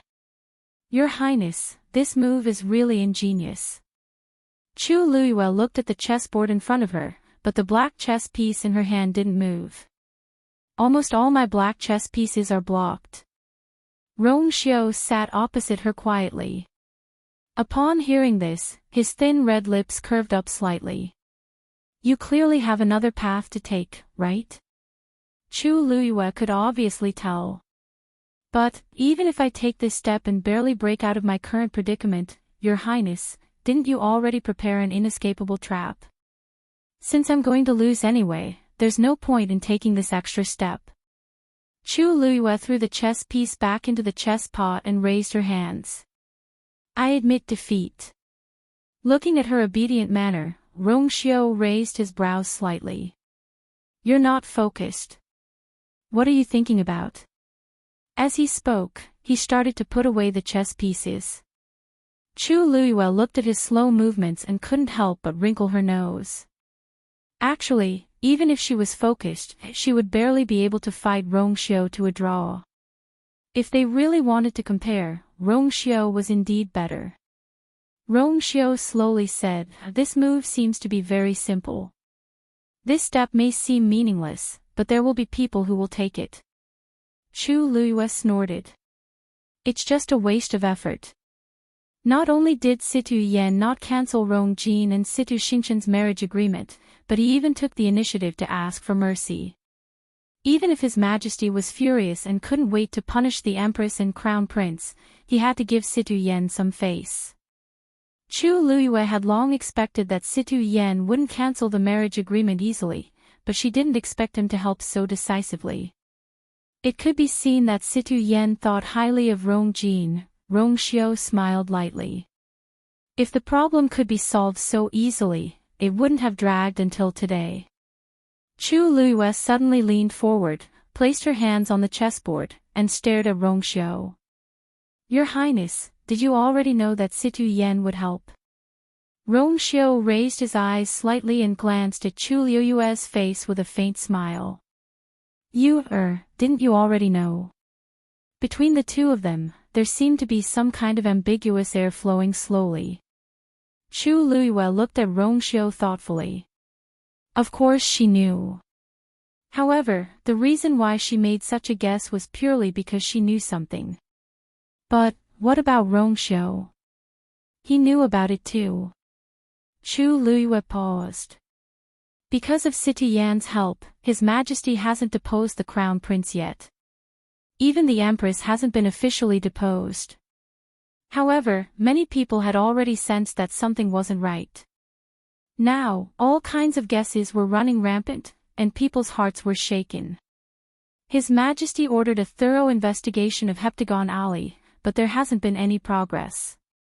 Your Highness, what exactly do you plan to do? Rongxiu kept all the chess pieces and looked at Chu Luiyue's curious face. He couldn't help but lower his head and kiss her forehead lightly. Even though taking an extra step won't win you, it will make it more exciting. Besides, that way, you'll be able to win more happily. Crown Prince Mansion. As Rongjin was under house arrest again, the entire Crown Prince Mansion's atmosphere became very solemn. Everyone was dejected and lifeless. They didn't have the smug look that the Crown Prince had when he was in the limelight. Who would have thought that the Crown Prince that everyone envied would end up in such a state? Even though His Majesty hadn't given any orders, rumors were spreading in the Imperial city. Everyone said that even the Empress was under house arrest this time, and it was only a matter of time before the Crown Prince was deposed. Chu Xianmin sat in her room. It was already late autumn, and the weather gradually turned cold. Her residence was cold and cheerless, like a cellar in the dead of winter. Her hand slowly touched the veil on her face. Even though she was the only one here, she didn't dare to show her face. This was because even she was afraid of seeing that face. Back then, when had she ever thought that she would end up like this? She thought for a long time and finally stood up. She heard that Situ Xingchen was visiting Crown Prince Mansion today, so she had to go and greet her. When she walked outside, the road was terrifyingly quiet. It wasn't much better than her place. She walked all the way to the front hall. After walking for a distance, she finally saw people on the road. Most of them were servants, but these people only bowed to her hastily when they saw her and hurriedly left. Chu Xianmin couldn't help but mock herself. When these people met her in the past, they would think of ways to tease her. Now, they couldn't even be bothered to do that. She could vaguely hear those people's whispers. I really don't know what eldest Princess Situ wants. Now that the Crown Prince and Her Majesty are under house arrest, they will be deposed sooner or later. She still hasn't cancelled her marriage agreement with the Crown Prince. Isn't she finding trouble for herself? Who knows? Maybe she's infatuated with him and is willing to die for him. I don't think so. You didn't see how eldest princess treated the Crown Prince. I just went in to serve tea, but I didn't see any smile on her face. She said that she's here to visit the Crown Prince, but anyone who saw her would think that she was forced to come. Who can force her? She's the apple of country Xing Luo's emperor's eye. Anyway, with her around, His Majesty won't do anything to the Crown Prince for the time being. But I think we should find another way out. This Crown Prince's palace, it was hard to say when it would completely change.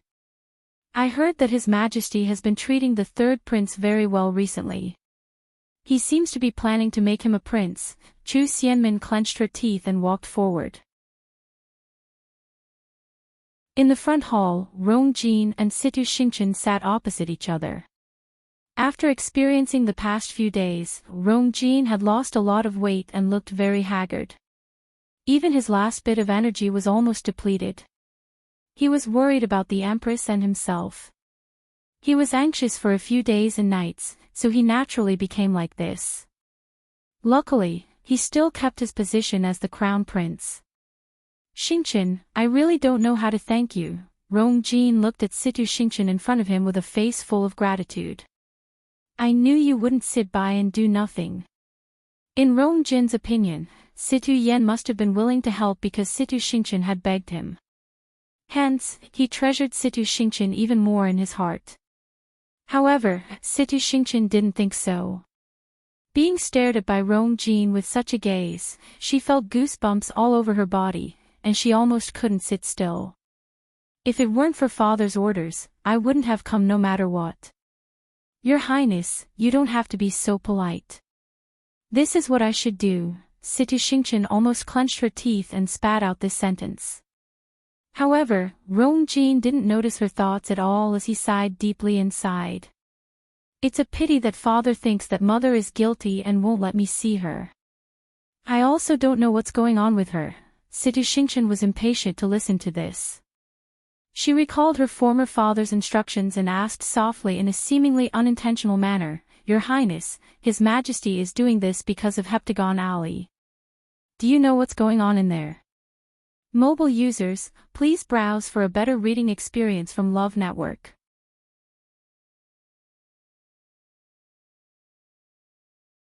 Chapter 380. Rongjin knitted his brows. This. I don't know either. Mother didn't mention it to me before. That day, it was my first time at Heptagon Alley. As for the so-called bronze cauldron and the hundreds of skeletons, he had never heard of them before. Situ Xingqian knitted her brows undetectably and continued to ask, unwilling to give up. But if Her Majesty really did it, it should be for you. I said I don't know. Rongjin retorted in disgust. Besides, mother is just a woman in the palace. How can she do such a thing? Those skeletons belonged to cultivators, and there were even some outstanding warriors among them. However, mother's cultivation talent was average, and she stayed in the palace for many years. With her abilities alone, it was impossible for her to complete this series of actions. In Rongjin's eyes, all of this was Rongjiu and the rest slander. Let's not talk about this and talk about Rongjin. Rongjin did go missing back then, and mother was very worried about it. She even looked for him several times to discuss countermeasures. If mother really sent Rongjin to Heptagon Alley long ago, why did she have to act in front of me? Wasn't that a waste of time and energy? In Rongjin's impression, mother had always trusted him. Since he was young, he knew that he was mother's hope, and he carried her heavy burden. Mother could give up everything for him. Even if mother hid it from the entire world, she would definitely treat him honestly. Hence, he never believed that mother did those things from the start to the end. Father, you're just temporarily blinded. When I find out the truth, everything will naturally come to light. Rongjin clenched his teeth. Upon hearing this, Situ Xingqian sneered in her heart. Blinded? Rongjin could only say this to himself. The Empress's reaction that day was enough to explain the problem. Other than Rongjin's strange appearance, everything else was clearly related to the Empress.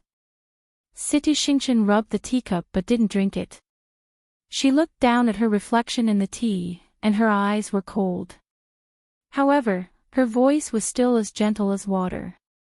Your Highness, you're right. I don't believe in those things either. If not, you wouldn't have come out to help, right? But, given the current situation, you have to think of a solution as soon as possible. If not, Her Majesty's life in the palace won't be good. Rongjin knitted his brows tightly. Then tell me, what should we do? Father refuses to see me now. Does your Highness know that Lord Chu Ning and the third prince are investigating Heptagon Alley together? If they really found out something, wouldn't it be easy for His Majesty to convict him? In other words, the future of you and the Empress is now in their hands. How could I not know that? Rongjin rubbed his face in frustration. Let's not talk about Chu Ning. but Rongjiu has a deep grudge against me and my son. He will definitely take this opportunity to secretly do something. Your Highness, in my opinion, the crux of this matter lies in Heptagon Alley. I believe that those things were definitely not done by the Empress, but she definitely knows something, don't you think? Rongjin didn't say anything. If Her Majesty tells you everything she knows, then you'll be able to deal with the current situation better. So, why don't you go and consult the Empress? Rongjin pondered for a long time and felt that this was indeed a good idea. But the most troublesome thing was, but Imperial Mother and I can't see each other right now, so how can I ask? Situ Xingqian's lips curved up slightly, and she revealed a gentle smile. You forgot that Xingqian can enter the palace. Chu Xianmin, who had walked to the door, suddenly stood still when she heard this. Then, she heard Rongjin's excited voice. Xingqian, you're indeed the best woman in the world. It's my great fortune to be able to marry you as my crown princess. Chu Xianmin felt as if countless needles were pricking her heart, and it was very painful. She clenched her fists tightly, and many thoughts flashed across her mind. Finally, as if she had made up her mind, her gaze became firm, and she turned to leave. Chu Luiyue came to Mu Qinghe's residence again. Just as he walked to the door, he heard a joyful chirp. Chu Luiyue looked up and saw Hongyao excitedly flapping its wings and flying over. Even though they had not seen each other for half a month, Chu Luiyue missed Hongyao quite a bit. Seeing her welcoming him so enthusiastically, he couldn't help but smile. Hongyao, have you been obedient recently? Hongyao flew one round around Chu Luiyue and flapped its wings vigorously. Chu Luiyue even saw a faint layer of green fire. This was clearly an affirmative answer. Chu Luiyue smiled until his eyes turned into crescents. Don't worry. I didn't forget to bring you a gift. Hongyao chirped happily again. Chu Luiyue took out her cosmic bag and was about to take out the item when she suddenly felt a gaze on her. It was almost tangible. She paused in her actions and looked up. Jian Fengqi crossed his arms and leaned against the door frame as he looked at her with interest. How strange. Hongyao isn't your fiend. Why do you care so much about it? Chu Luiyue's eyes twitched. It's been more than 10 days. Why hasn't this fellow left yet? As if he had seen through Chu Luiyue's thoughts, Jian Fengqi smiled flirtatiously and proudly. It's easy to invite me here, but it's not so easy to ask me to leave. Chu Luiyue tried her best to look calm and polite as she curtsied. Greetings, young Master Jian.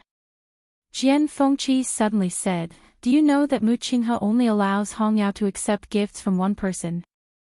Mobile users, please browse for a better reading experience from Love Network.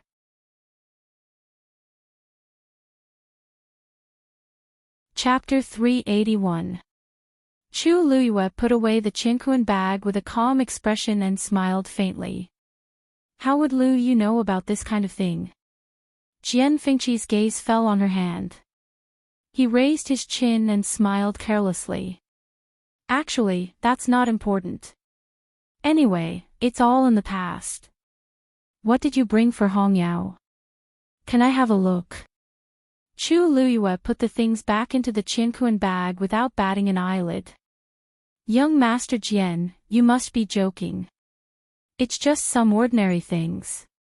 They're not worthy of your attention. Since you said that Vice Admiral Mu only allowed Hongyao to receive a gift from one person, then I won't embarrass myself here. If I offend you, please forgive me. Hongyao drooped its head in disappointment and immediately glared at Jian Fengqi. It's all his fault. If this guy hadn't suddenly appeared, it would definitely have gotten the gift. It had been waiting for half a month. Jian Fengqi's lips curled into an evil smile, and his eyebrows were naturally flirtatious. Miss Chu, why are you so nervous? I see that Mu Qinghe thinks quite highly of you. Who knows, maybe he'll make an exception for you. After all, the girl in front of him had a pair of eyes that were so similar to that person's. Chu Luiyue didn't want to continue talking about this with Jian Fengqi, so she quietly changed the topic. Thank you for your kindness, young Master Jian. In fact, I came here today to see if Vice Admiral Mu had come back. I came here once a few days ago, but you weren't here at that time. She guessed that Mu Qinghe must have encountered something at that time, because he always kept his promises. Since he said 10 days, there must be some special reasons why he didn't stay here to see her. Jian Fengqi looked at Chu Luiyue thoughtfully. For some reason, he always felt that Chu Luiyue didn't seem to want to talk to him much. The looming feeling of being despised came back again. How strange. He had always been very popular in front of women. He didn't know how he had offended Chu Luiyue to make her treat him like this. It seems like the women of country Yaoqin aren't very friendly to me. He let out a long sigh. Chu Luiyue narrowed his eyes and smiled politely. Young Master Jian, please don't misunderstand. I'm just worried that Vice Admiral Mu might have been delayed by something. I'm not displeased with you at all. Perhaps, someone else made young Master Jian unhappy. It was obvious that he had suffered a setback somewhere.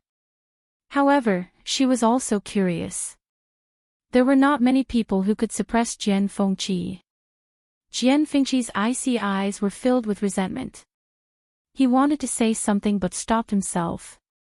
In the end, he swallowed the words in his throat and turned to walk inside. Forget it, forget it. This young master has never liked to fuss over such things. As he walked, he dragged out his words and spoke lazily. Mu Qinghe, the little girl is looking for you. Chu Luiyue inexplicably shuddered. Little girl. This guy must have eaten a bear's heart and a leopard's guts to call her that. Chu Luiyue secretly gritted her teeth and made a mental note of Jian Fengqi. She suppressed the unhappiness in her heart and followed him. Jian Fengqi casually waved his hand without turning his head. He's in the backyard. You can go by yourself. After saying that, he strode toward the other side, as if he couldn't be bothered to care about this. Chu Luiyue thanked him and walked toward the backyard. Seeing that Jian Fengqi had left, Hongyao followed again. It circled Chu Luiyue and blinked its eyes, unwilling to give up. Since that guy is no longer here, I can give it the present, right? Chu Luiyue stared at it and shook her head. Hongyao, no. It was obvious that the only person Jian Fengqi mentioned who could give Hongyao a present was her, the former Shengwan Yu. In the past, she didn't know about this at all, so she said that she would bring a present for Hongyao without any scruples. But now that she knew, she naturally couldn't do that anymore. Mu Qinghe had a lot of doubts about her, so she had to be cautious. Seeing her determined expression, Hongyao lowered its wings in disappointment, landed on the ground, and walked forward step by step listlessly. Chu Luiyue pursed her lips, but she still didn't give in. In fact, she said that she would bring a present for Hongyao at first just to coax it, but it gradually became a habit. But she never knew that Mu Qinghe would only let Hongyao accept gifts from her alone. I really don't know what Mu Qinghe is thinking. Suddenly, Hongyao stopped. Chu Luiyue looked up and saw that in the spacious backyard, Mu Qinghe was practicing with a saber. He said that he was practicing with a saber, but in fact, what he was holding in his hand was just an ordinary 3-inch wooden saber. Although it was just an ordinary wooden saber, in Mu Qinghe's hand, it seemed to be filled with murderous intent. Even though there was still a distance between them, Chu Luiyue could still feel the fierce aura that almost cut everything. Vice Admiral Mu. Chu Luiyue saluted. Mu Qinghe didn't stop, and his wooden saber danced smoothly. Chu Luiyue could even see the black cracks in the void wherever the saber passed. It could be seen that Mu Qinghe's strength was indeed stronger than before. Whoosh! Mu Qinghe's movements were so fast that he left several afterimages in the courtyard. Immediately, he raised his hand and stabbed. The wooden saber in his hand flew out in an instant. Swoosh! Swoosh! Those afterimages were pierced one after another. They dissipated with a loud bang. Chu Luiyue knitted her brows unnoticeably. Mu Qinghe didn't seem to be in a good mood. To put it nicely, he didn't show his emotions, but to put it bluntly, he had an icy face. In Chu Luiyue's impression, she had almost never seen him reveal his emotions. But from his appearance just now, it seemed that he had encountered something terrible, but she didn't say anything, just stood quietly by the side and waited. Finally, when the last afterimage was pierced, the wooden saber flew back to Mu Qinghe's hand. He slowly exhaled and looked back at Chu Luiyue. At this time, his eyes were as cold and indifferent as ever, without the slightest fluctuation. Vice Admiral Mu, the last time I came, you weren't here, so... I know. Mu Qinghe didn't wait for Chu Luiyue to finish her explanation and interrupted her. Suddenly, he stared at Chu Luiyue and sized her up. Chu Luiyue blinked and smiled faintly. Vice Admiral Mu, why are you looking at me like that? Mu Qinghe was silent for a moment, then suddenly said. It seems that your trip wasn't in vain. Chu Luiyue was slightly stunned. She didn't break through this time, so where did Mu Qinghe's words come from? Without waiting for her to ask, Mu Qinghe suddenly threw the wooden saber in his hand at Chu Luiyue. Swoosh! The wooden saber was wrapped in an astonishing force, and it went straight for Chu Luiyue. Its speed was so fast that Chu Luiyue didn't have time to dodge. Now, she could either be pierced or brace herself to receive it. Chu Luiyue subconsciously turned sideways, and at the same time, reached out with her right hand. Mu Qinghe's eyes suddenly sharpened. This movement, mobile users, please browse and read. A better reading experience comes from Love Network.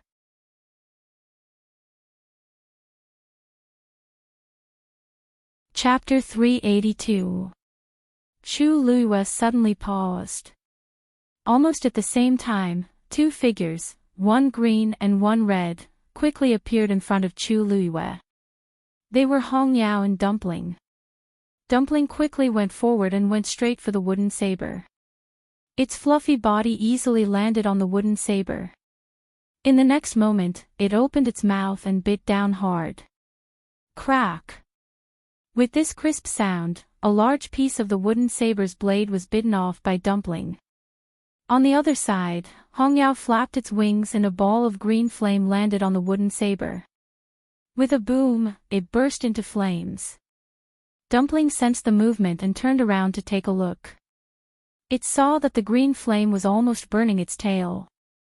It bared its teeth at Hongyao angrily. Hongyao threw it a provocative look. In the next moment, the two of them retreated. The wooden saber turned into a pile of ashes an arm's length away from Chu Luiyue. Dumpling returned to Chu Luiyue's shoulder first and showed its tail to Chu Luiyue. Ow ow! That bird was too hateful. It was almost burned to death. Chu Luiyue looked at it coldly. Yes, it burned 3 of its feathers. If you discovered it a little later, it would have grown back on its own. Dumpling was speechless. The red demon let out 2 clear cries and flapped its wings proudly. It deserved it. It was its fault for being so slow. It hadn't improved at all after such a long time. Dumpling was furious, but when it thought of how it had suffered because it was inferior to Hongyao, it could only turn around angrily and point its butt at Hongyao to show its anger. Actually, Chu Luiyue really wanted to criticize Hongyao for abusing her power for personal revenge, but she knew better in front of Mu Qinghe. Besides, Hongyao had attacked to help her. She slowly lowered her arm, and the tense muscles all over her body also relaxed. Mu Qinghe's eyes flashed with disappointment. When he saw Chu Luiyue's actions just now, he thought, what is Vice Admiral Mu planning to do? Chu Luiyue didn't seem to notice anything wrong and said with a smile, I'm afraid you've overestimated me. I can't take one of your moves now. It's all thanks to Dumpling and Hong Yao. Mu Qinghe's face was a little cold as he gave Hong Yao a warning look. Hong Yao, who was still smug a moment ago, suddenly froze. It was too anxious just now. It rushed out just like that. Chu Luiyue was a little nervous. It was only when she was about to make a move that she realized that Mu Qinghe was probably doing this to test her. People's instincts were very easy to be exposed. She was already halfway. Mu Qinghe would definitely notice that something was amiss if she fully displayed her movement technique. Luckily, Dumpling and Hong Yao attacked in time. Chu Luiyue lightly patted Dumpling. She felt at ease when she felt the soft and furry touch. Follow me out. Chu Luiyue nodded. Chu Luiyue was dazed. Now. Mu Qinghe glanced at her. Why? Do you have other things to do? Chu Luiyue shook her head. No. Even if there was, Mu Qinghe probably wouldn't care. After all, nobody dared to offend him here. Even Emperor Jiawen had to make way for him, let alone others. Mu Qinghe nodded and walked outside. Chu Luiyue hesitated for a moment but still followed. Vice Admiral Mu, may I ask where we're going? You'll know when we get there. Mu Qinghe's reply was very cold and arbitrary. She clearly didn't give Chu Luiyue any room to bargain. Chu Luiyue knitted her brows. Mu Qinghe has always done things like this, so I'm not surprised. But, if I don't even know where we're going, I'll feel uncomfortable. However, Mu Qinghe clearly didn't intend to explain to me. When they reached the front yard, Jian Fengqi suddenly walked out. Oh, where are you bringing the little girl? He smiled and teased. Mu Qinghe coldly glanced at him. This isn't something you should interfere in. Jian Fengqi raised his hands. Pfft, this isn't the time for you to invite me over. Mu Qinghe, you're getting better at kicking me to the curb after I've outlived my usefulness. He was clearly just teasing, but Mu Qinghe's expression suddenly stiffened for a moment. Jian Fengqi also seemed to realize something. He coughed and turned his gaze to Chu Luiyue. Miss Chu, there's something I'd like to ask. Please speak, young Master Jian. Jian Fengqi rubbed his chin with one hand and seemed to be in a dilemma. Is this young master ugly? Chu Luiyue thought she heard wrong and slightly widened her eyes. But when she saw Jian Fengqi's thoughtful expression, she was sure that he really did say that.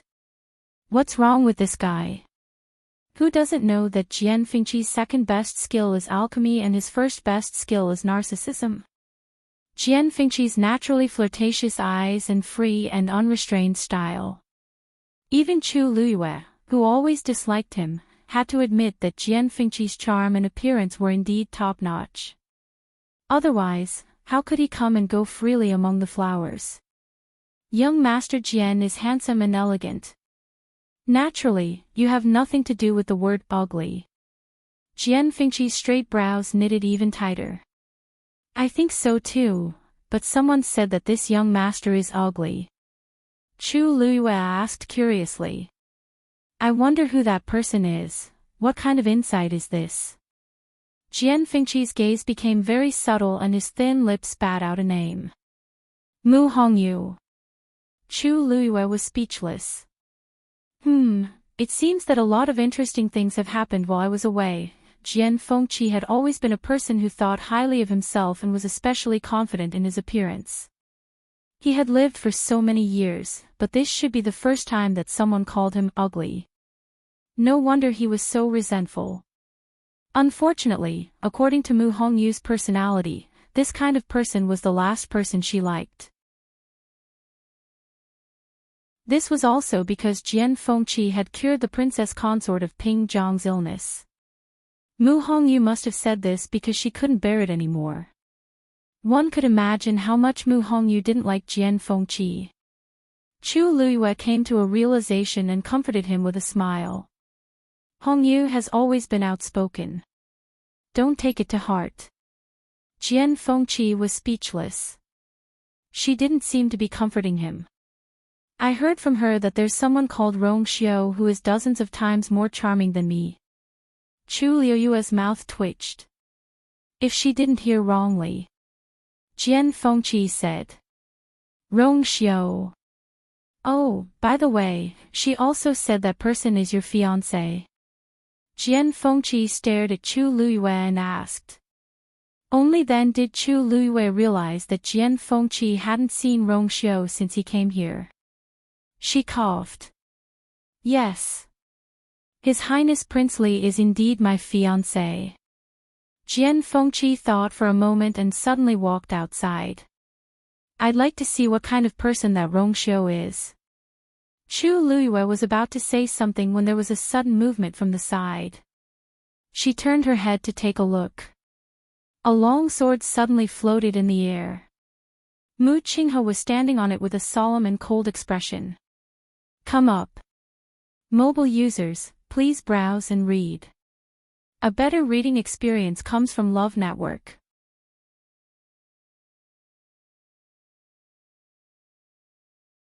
Chapter 383. Palace. Imperial Study. Emperor Zhaoan looked at the book in his hands, and the more he read, the more tightly he knitted his brows. Finally, he threw the book aside with a paw sound. Chu Ning, I asked you to search Heptagon Alley with all your might, but you only found these useless things. Chu Ning, who was respectfully standing with his hands by his side, immediately knelt down and said, Your Majesty, Your Majesty. I've already used all my connections and methods, but I can only find out this much. Even though there are hundreds of skeletons in Heptagon Alley, other than recognizing that they're all cultivators, I can't find any other information about their identities. Anything that can reveal their identities has been specially taken care of, and I can't find anything at all. Other than the hanging corpse, the other skeletons don't even have a single piece of clothing on them. The person who did this was clearly very careful. Chu Ning didn't sleep or rest these few days and even dug 3 feet into Heptagon Alley. However, other than piles of skeletons, he really didn't find anything else. Emperor Zhaoan rubbed his glabella in frustration. He knew that this matter wouldn't be so easily investigated, and there was no point in sitting here and being anxious. However, once he thought of the bronze cauldron stained with dried, dark red blood, he would be filled with worry. Chu Ning glanced at Emperor Zhaoan and continued speaking. Refuse to investigate. Her Majesty goes to Heptagon Alley once every 2 months on average, and she's very secretive. She only stays there for a short while, so nobody discovered her after such a long time. Emperor Zhaoan's face darkened. In actual fact, he had personally interrogated the Empress a few times, but the Empress was very tight-lipped. From start to end, she only said that she did everything, but she didn't mention if she prepared it for Rong Jin or why she did it. In the middle, with Emperor Zhaoan's silent approval, his subordinates even tortured the Empress, but they still didn't find any useful clues. Whenever he thought about how the Empress had deceived him for so many years without him noticing, he felt a chill run from the bottom of his feet to his head, causing him to shudder. Knock knock. Your Majesty, the third prince wishes to see you. Eunuch Min carefully said outside. Let him in. Emperor Zhaoan took a deep breath in and looked at Rongzhou, who pushed the door open, and asked, What's the news? Do you have any news? The moment Rongzhou came in and saw Chu Ning kneeling on the floor, he realized that Chu Ning probably didn't find anything. He first bowed respectfully, and then slowly said, I'm sorry. Your son has personally interrogated all the servants in the Empress Palace and obtained some information that might be useful.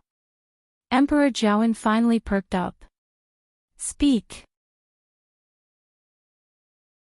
Rongzhou said, according to the Empress' personal maid, the Empress keeps a box for herself and never allows anyone else to touch it. Every once in a while, the Empress would lock herself in her bedroom. At first, the palace servants didn't think much of it. Later, a eunuch accidentally broke in and finally found that the Empress was inside and seemed to be looking at the things in the box.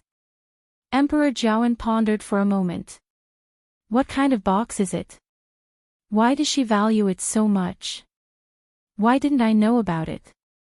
Rongjiu sneered in his heart. Emperor Zhaoan and the Empress didn't have any feelings for each other, especially Emperor Zhaoan. He probably didn't even put 10% of his thoughts on the Empress. If he cared about the Empress before, he wouldn't let the Empress do so many messy things under his nose. The Empress frequently went in and out of Heptagon Alley and kept killing cultivators to accumulate strength for the bronze cauldron. Even Emperor Zhaoan didn't know, let alone a small box. It was really too easy to hide it from Emperor Zhaoan. Thinking of this, Rongjiu couldn't help but mock himself. It was also because of this that the Empress didn't receive any punishment even after silently killing his mother. Emperor Zhaoan didn't treat his mother any better. Rongjiu suppressed his emotions and looked calm. I didn't ask about this. After all, the palace servants don't dare to ask about the Empress's things. But, the eunuch who accidentally discovered this incident fell into the lake and drowned not long after. After that, the Empress's palace servants kept their mouths shut about this incident. This time, he had to use some tricks to finally get the answer he wanted. I think that if we can find that box, many problems can be solved. Emperor Zhaoan looked solemn. You're saying that the box has something to do with Heptagon Alley. This is only your son's guess. In the current situation where there are no other clues, this is the only feasible path. Emperor Zhaoan thought for a while and felt that this made sense. Since this is the case, Rongjiu, go find the Empress and ask her to hand the item over. Rongjiu hesitated. Father, since Her Majesty values that box so much, she probably won't hand it over easily. Tell her that if she honestly hands it over, I might give Rongjin a chance. If she's stubborn, let her decide what to do. An undetectable cold glint flashed across Rongjiu's eyes. Yes, Your Majesty. With that, he quickly excused himself. Emperor Zhaoan looked at Chu Ning helplessly. Chu Ning, you have to hurry up on your side. If you really can't do it, start from other areas. Go and check all the people who have close contact with the Empress and Rongjin. Yes. After Chu Ning left, Emperor Zhaoan then relaxed his body and leaned against the chair. Chu Ning is good at everything, but he doesn't have enough means. In comparison, Rongjiu's work efficiency was much higher. After all, he was trained in the Northwest Army. Thinking of this, Emperor Zhaoan vaguely felt uncomfortable in his heart. In the past, he never thought of leaving the position for Rongjiu because he really didn't like this son of his. Besides, his murderous aura was too strong, and it even made Emperor Zhaoan wary sometimes. But now, it seems like Rongjin can't do it. Among the remaining princes, Rongjiu actually became the most suitable one. Even if he's cold and murderous, it's better than being weak and useless. What a pity, Emperor Zhaoan sighed as if he was instantly 10 years old. If only Rongxiu's health was better. In the Empress's bedroom.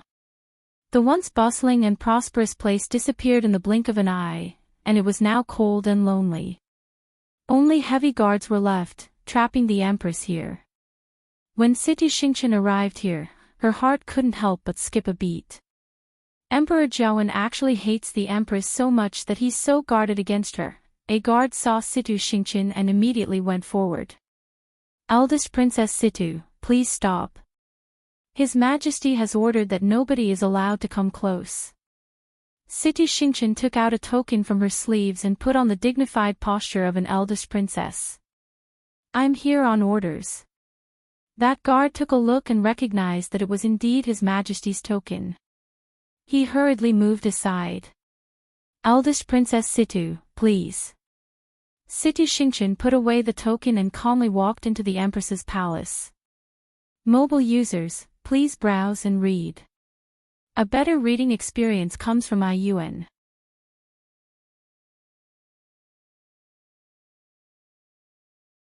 Chapter 384. The huge palace was cold and cheerless. Situ Xinghan slowly walked in, and her footsteps echoed in the empty room, making it sound eerie. The floor was filled with all sorts of smashed items, and it was a mess. Situ Xingchen walked around expressionlessly and went straight in. Finally, she saw the Empress in the innermost part of the room.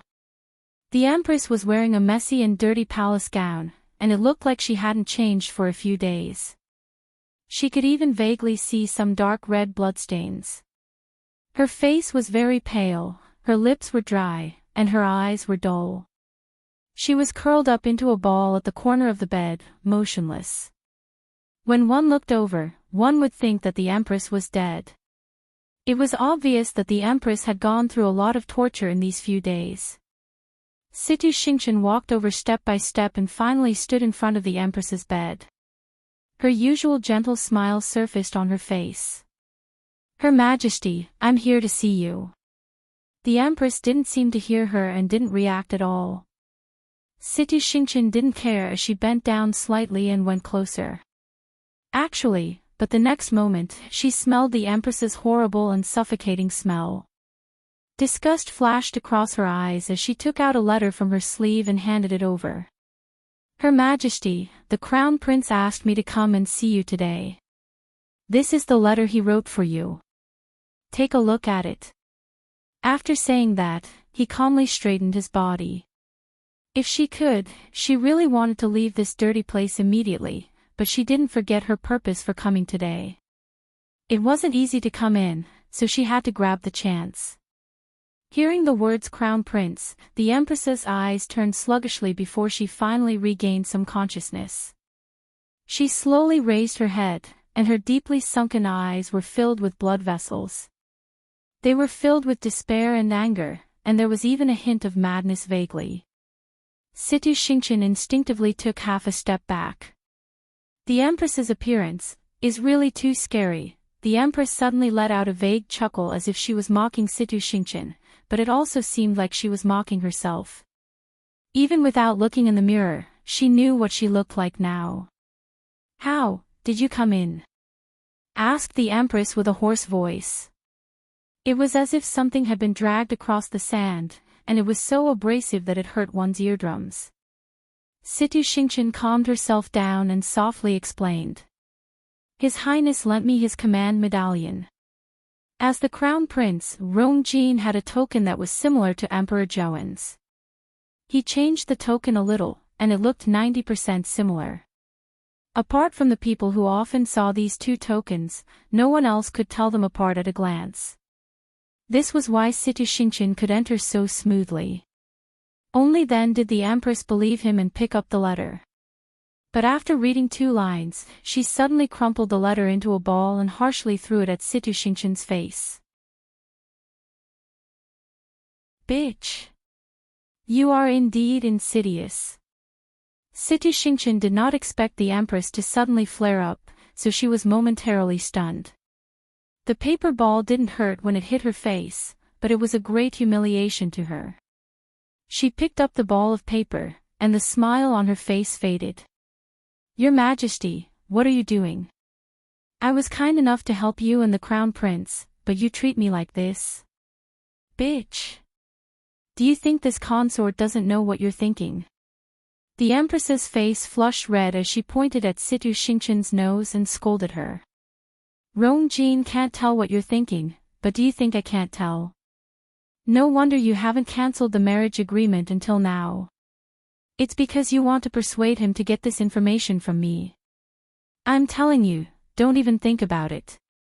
Even though I'm down and about to be executed anytime, it doesn't mean that I'm dumb. Previously, when I saw Situ Xingchen, I already felt that this woman's thoughts weren't pure and that she wasn't what she looked like on the surface. It seems like this is indeed the case." The smile on Situ Xingchen's face completely disappeared as she tightly clenched the paper ball in her hands. That was Rongjin's handwritten letter, and he wrote it under her hints. Of course, she knew what was written on it. The general idea was that Rongjin couldn't go out because he was under house arrest, so he asked Situ Xingchen to visit the Empress on his behalf. He also asked the Empress to tell Situ Xingqian the secret of Heptagon Alley so that she could relay it to him. Rongjin felt that he could only think of a solution to solve his current predicament if he knew what was going on. When the Empress saw this, how could she not understand? Situ Xingqian originally had nothing to do with this matter, but she was now busy. How could she not have any ulterior motives? Her Majesty, you must have misunderstood. I don't have such intentions. The Crown Prince is your biological son. If you don't even trust him, won't this situation be unsolvable? Get lost! Yelled the Empress hysterically. If it weren't for the fact that half of my body couldn't move, I would have directly gone forward and hit this B***tch out. Situ Xingqian's gaze landed on the Empress's legs, and she vaguely guessed something as she said with disappointment, I thought you loved the Crown Prince the most. I originally thought that you doted on the Crown Prince the most. I didn't expect that you could bear to watch him fall into such a desperate situation. Since you insist on this, then I have no other choice. As she spoke, she really turned around and left without a care. She had just taken a few steps when she heard the Empress's voice behind her. What did you just say? Situ Xingqian's lips curled up slightly, and delight flashed across her eyes. But when she turned around, her expression had already returned to normal. She sighed and said, You've been trapped in the palace for a long time.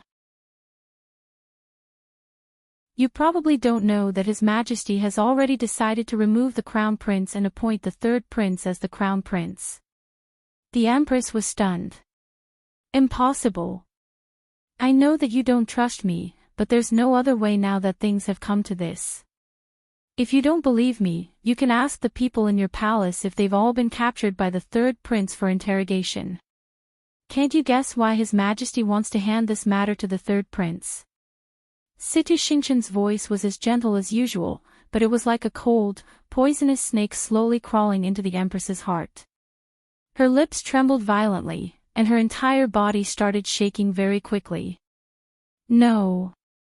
No. Rongjin is the Crown Prince. Rongjin is the only Crown Prince. Seeing the Empress's reaction, confusion flashed across Situ Xingqian's heart. Why does she care so much about this matter? I'm going to find His Majesty. He can't appoint someone else as the Crown Prince. The Empress screamed and directly fell off the bed. Only Rongjin. It has to be Rongjin. Situ Xingqian suddenly realized something and purposely said, the third prince is outstanding. If he's appointed as the Crown Prince, the public will be convinced. What do you know? Shouted the Empress sharply with a hideous face. Who does Rongzhou think he is? Rongjin is heaven's chosen son. Other than him, nobody else is fit to be the Crown Prince. Digression, the backstage reaction is really slow. Recently, we've changed to a new comment section, and everyone is still used to it. Mobile users, please browse and read. A better reading experience comes from Love Network.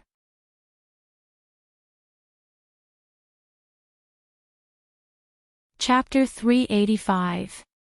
Situ Xingqian's eyes lit up. Heaven's chosen son. This is the biggest secret hidden in Rongjin. Once the words left her mouth, the Empress immediately reacted. I still said this out loud. Furthermore, I said it in front of Situ Xingqian. Bang! Caw! The Empress was furious as she picked up the things beside her and threw them at Situ Xingqian. You be***tch. How dare you scheme against me? She had kept this secret for many years and didn't even tell anyone about the torture she had suffered these few days. She didn't expect Situ Xingqian to find out in the end. The Empress's hand was cut by the sharp shards, and it was covered in blood. However, she couldn't feel the pain at all as her mind was filled with thoughts of how to kill Situ Xingqian in front of her. But the current her was a useless person. She couldn't even walk on her own, so how could she deal with Situ Xingqian? Situ Xingqian easily avoided her attack, but she didn't retreat. Instead, she took 2 steps forward and squatted down in front of the Empress. Her Majesty, did you just say? Heaven's chosen son. What does that mean? The Empress raised her hand and was about to slap her. Situ Xingqian grabbed her wrist with a smile on her face, but the corners of her eyes were filled with iciness and threat. Since you've already said it, why don't you tell me everything? Don't worry, I'll definitely tell His Highness everything without leaving out a single word. I'm guessing that this is the reason why my father wants me to get engaged to His Highness, right? The blood in the Empress's chest rumbled as she suddenly spat out a mouthful of blood. I didn't guess wrongly.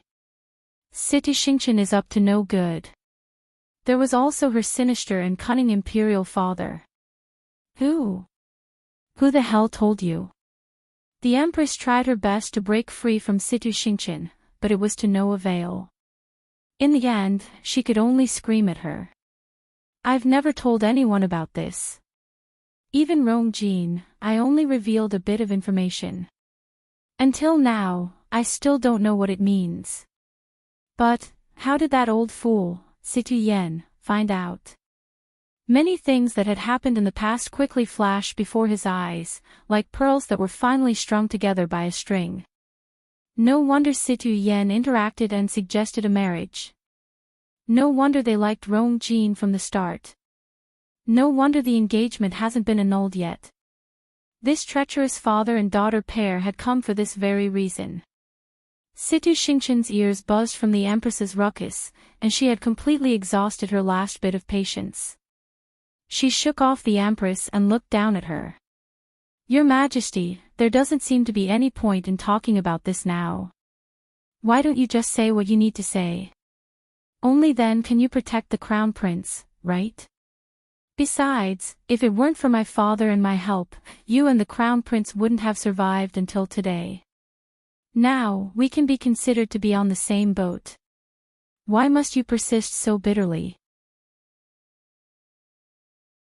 Don't tell me you still want to salvage the situation by yourself, with your half-crippled body. Situ Xingqian wasn't polite with her words. The Empress was filled with hatred. But after thinking about it for a long time, she realized that Situ Xingqian's words made sense. It wasn't a good idea to continue resisting like this. She had worked so hard and put in so much effort to get to where she was today. How could she let all her efforts go to waste?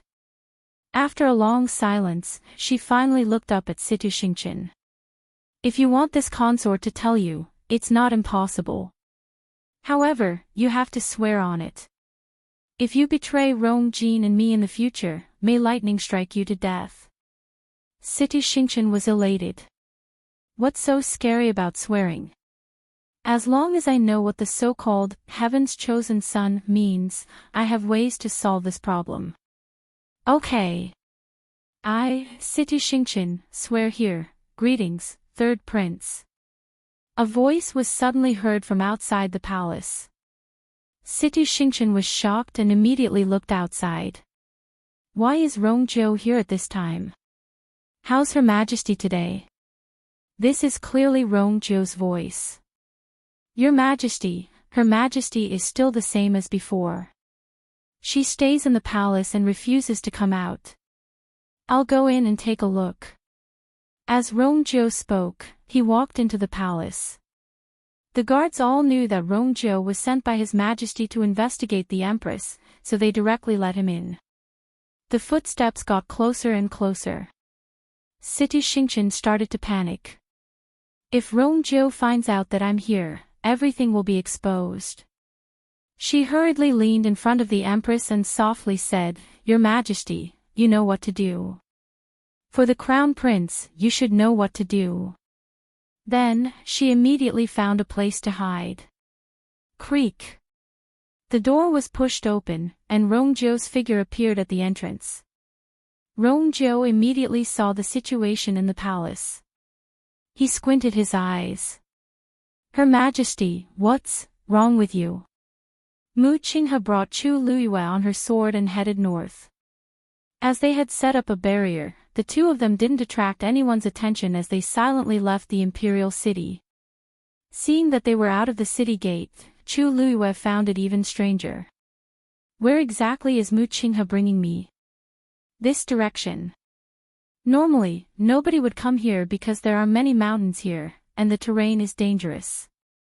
More importantly, if we continue forward, we'll reach Country Yao Chen's Imperial Mausoleum.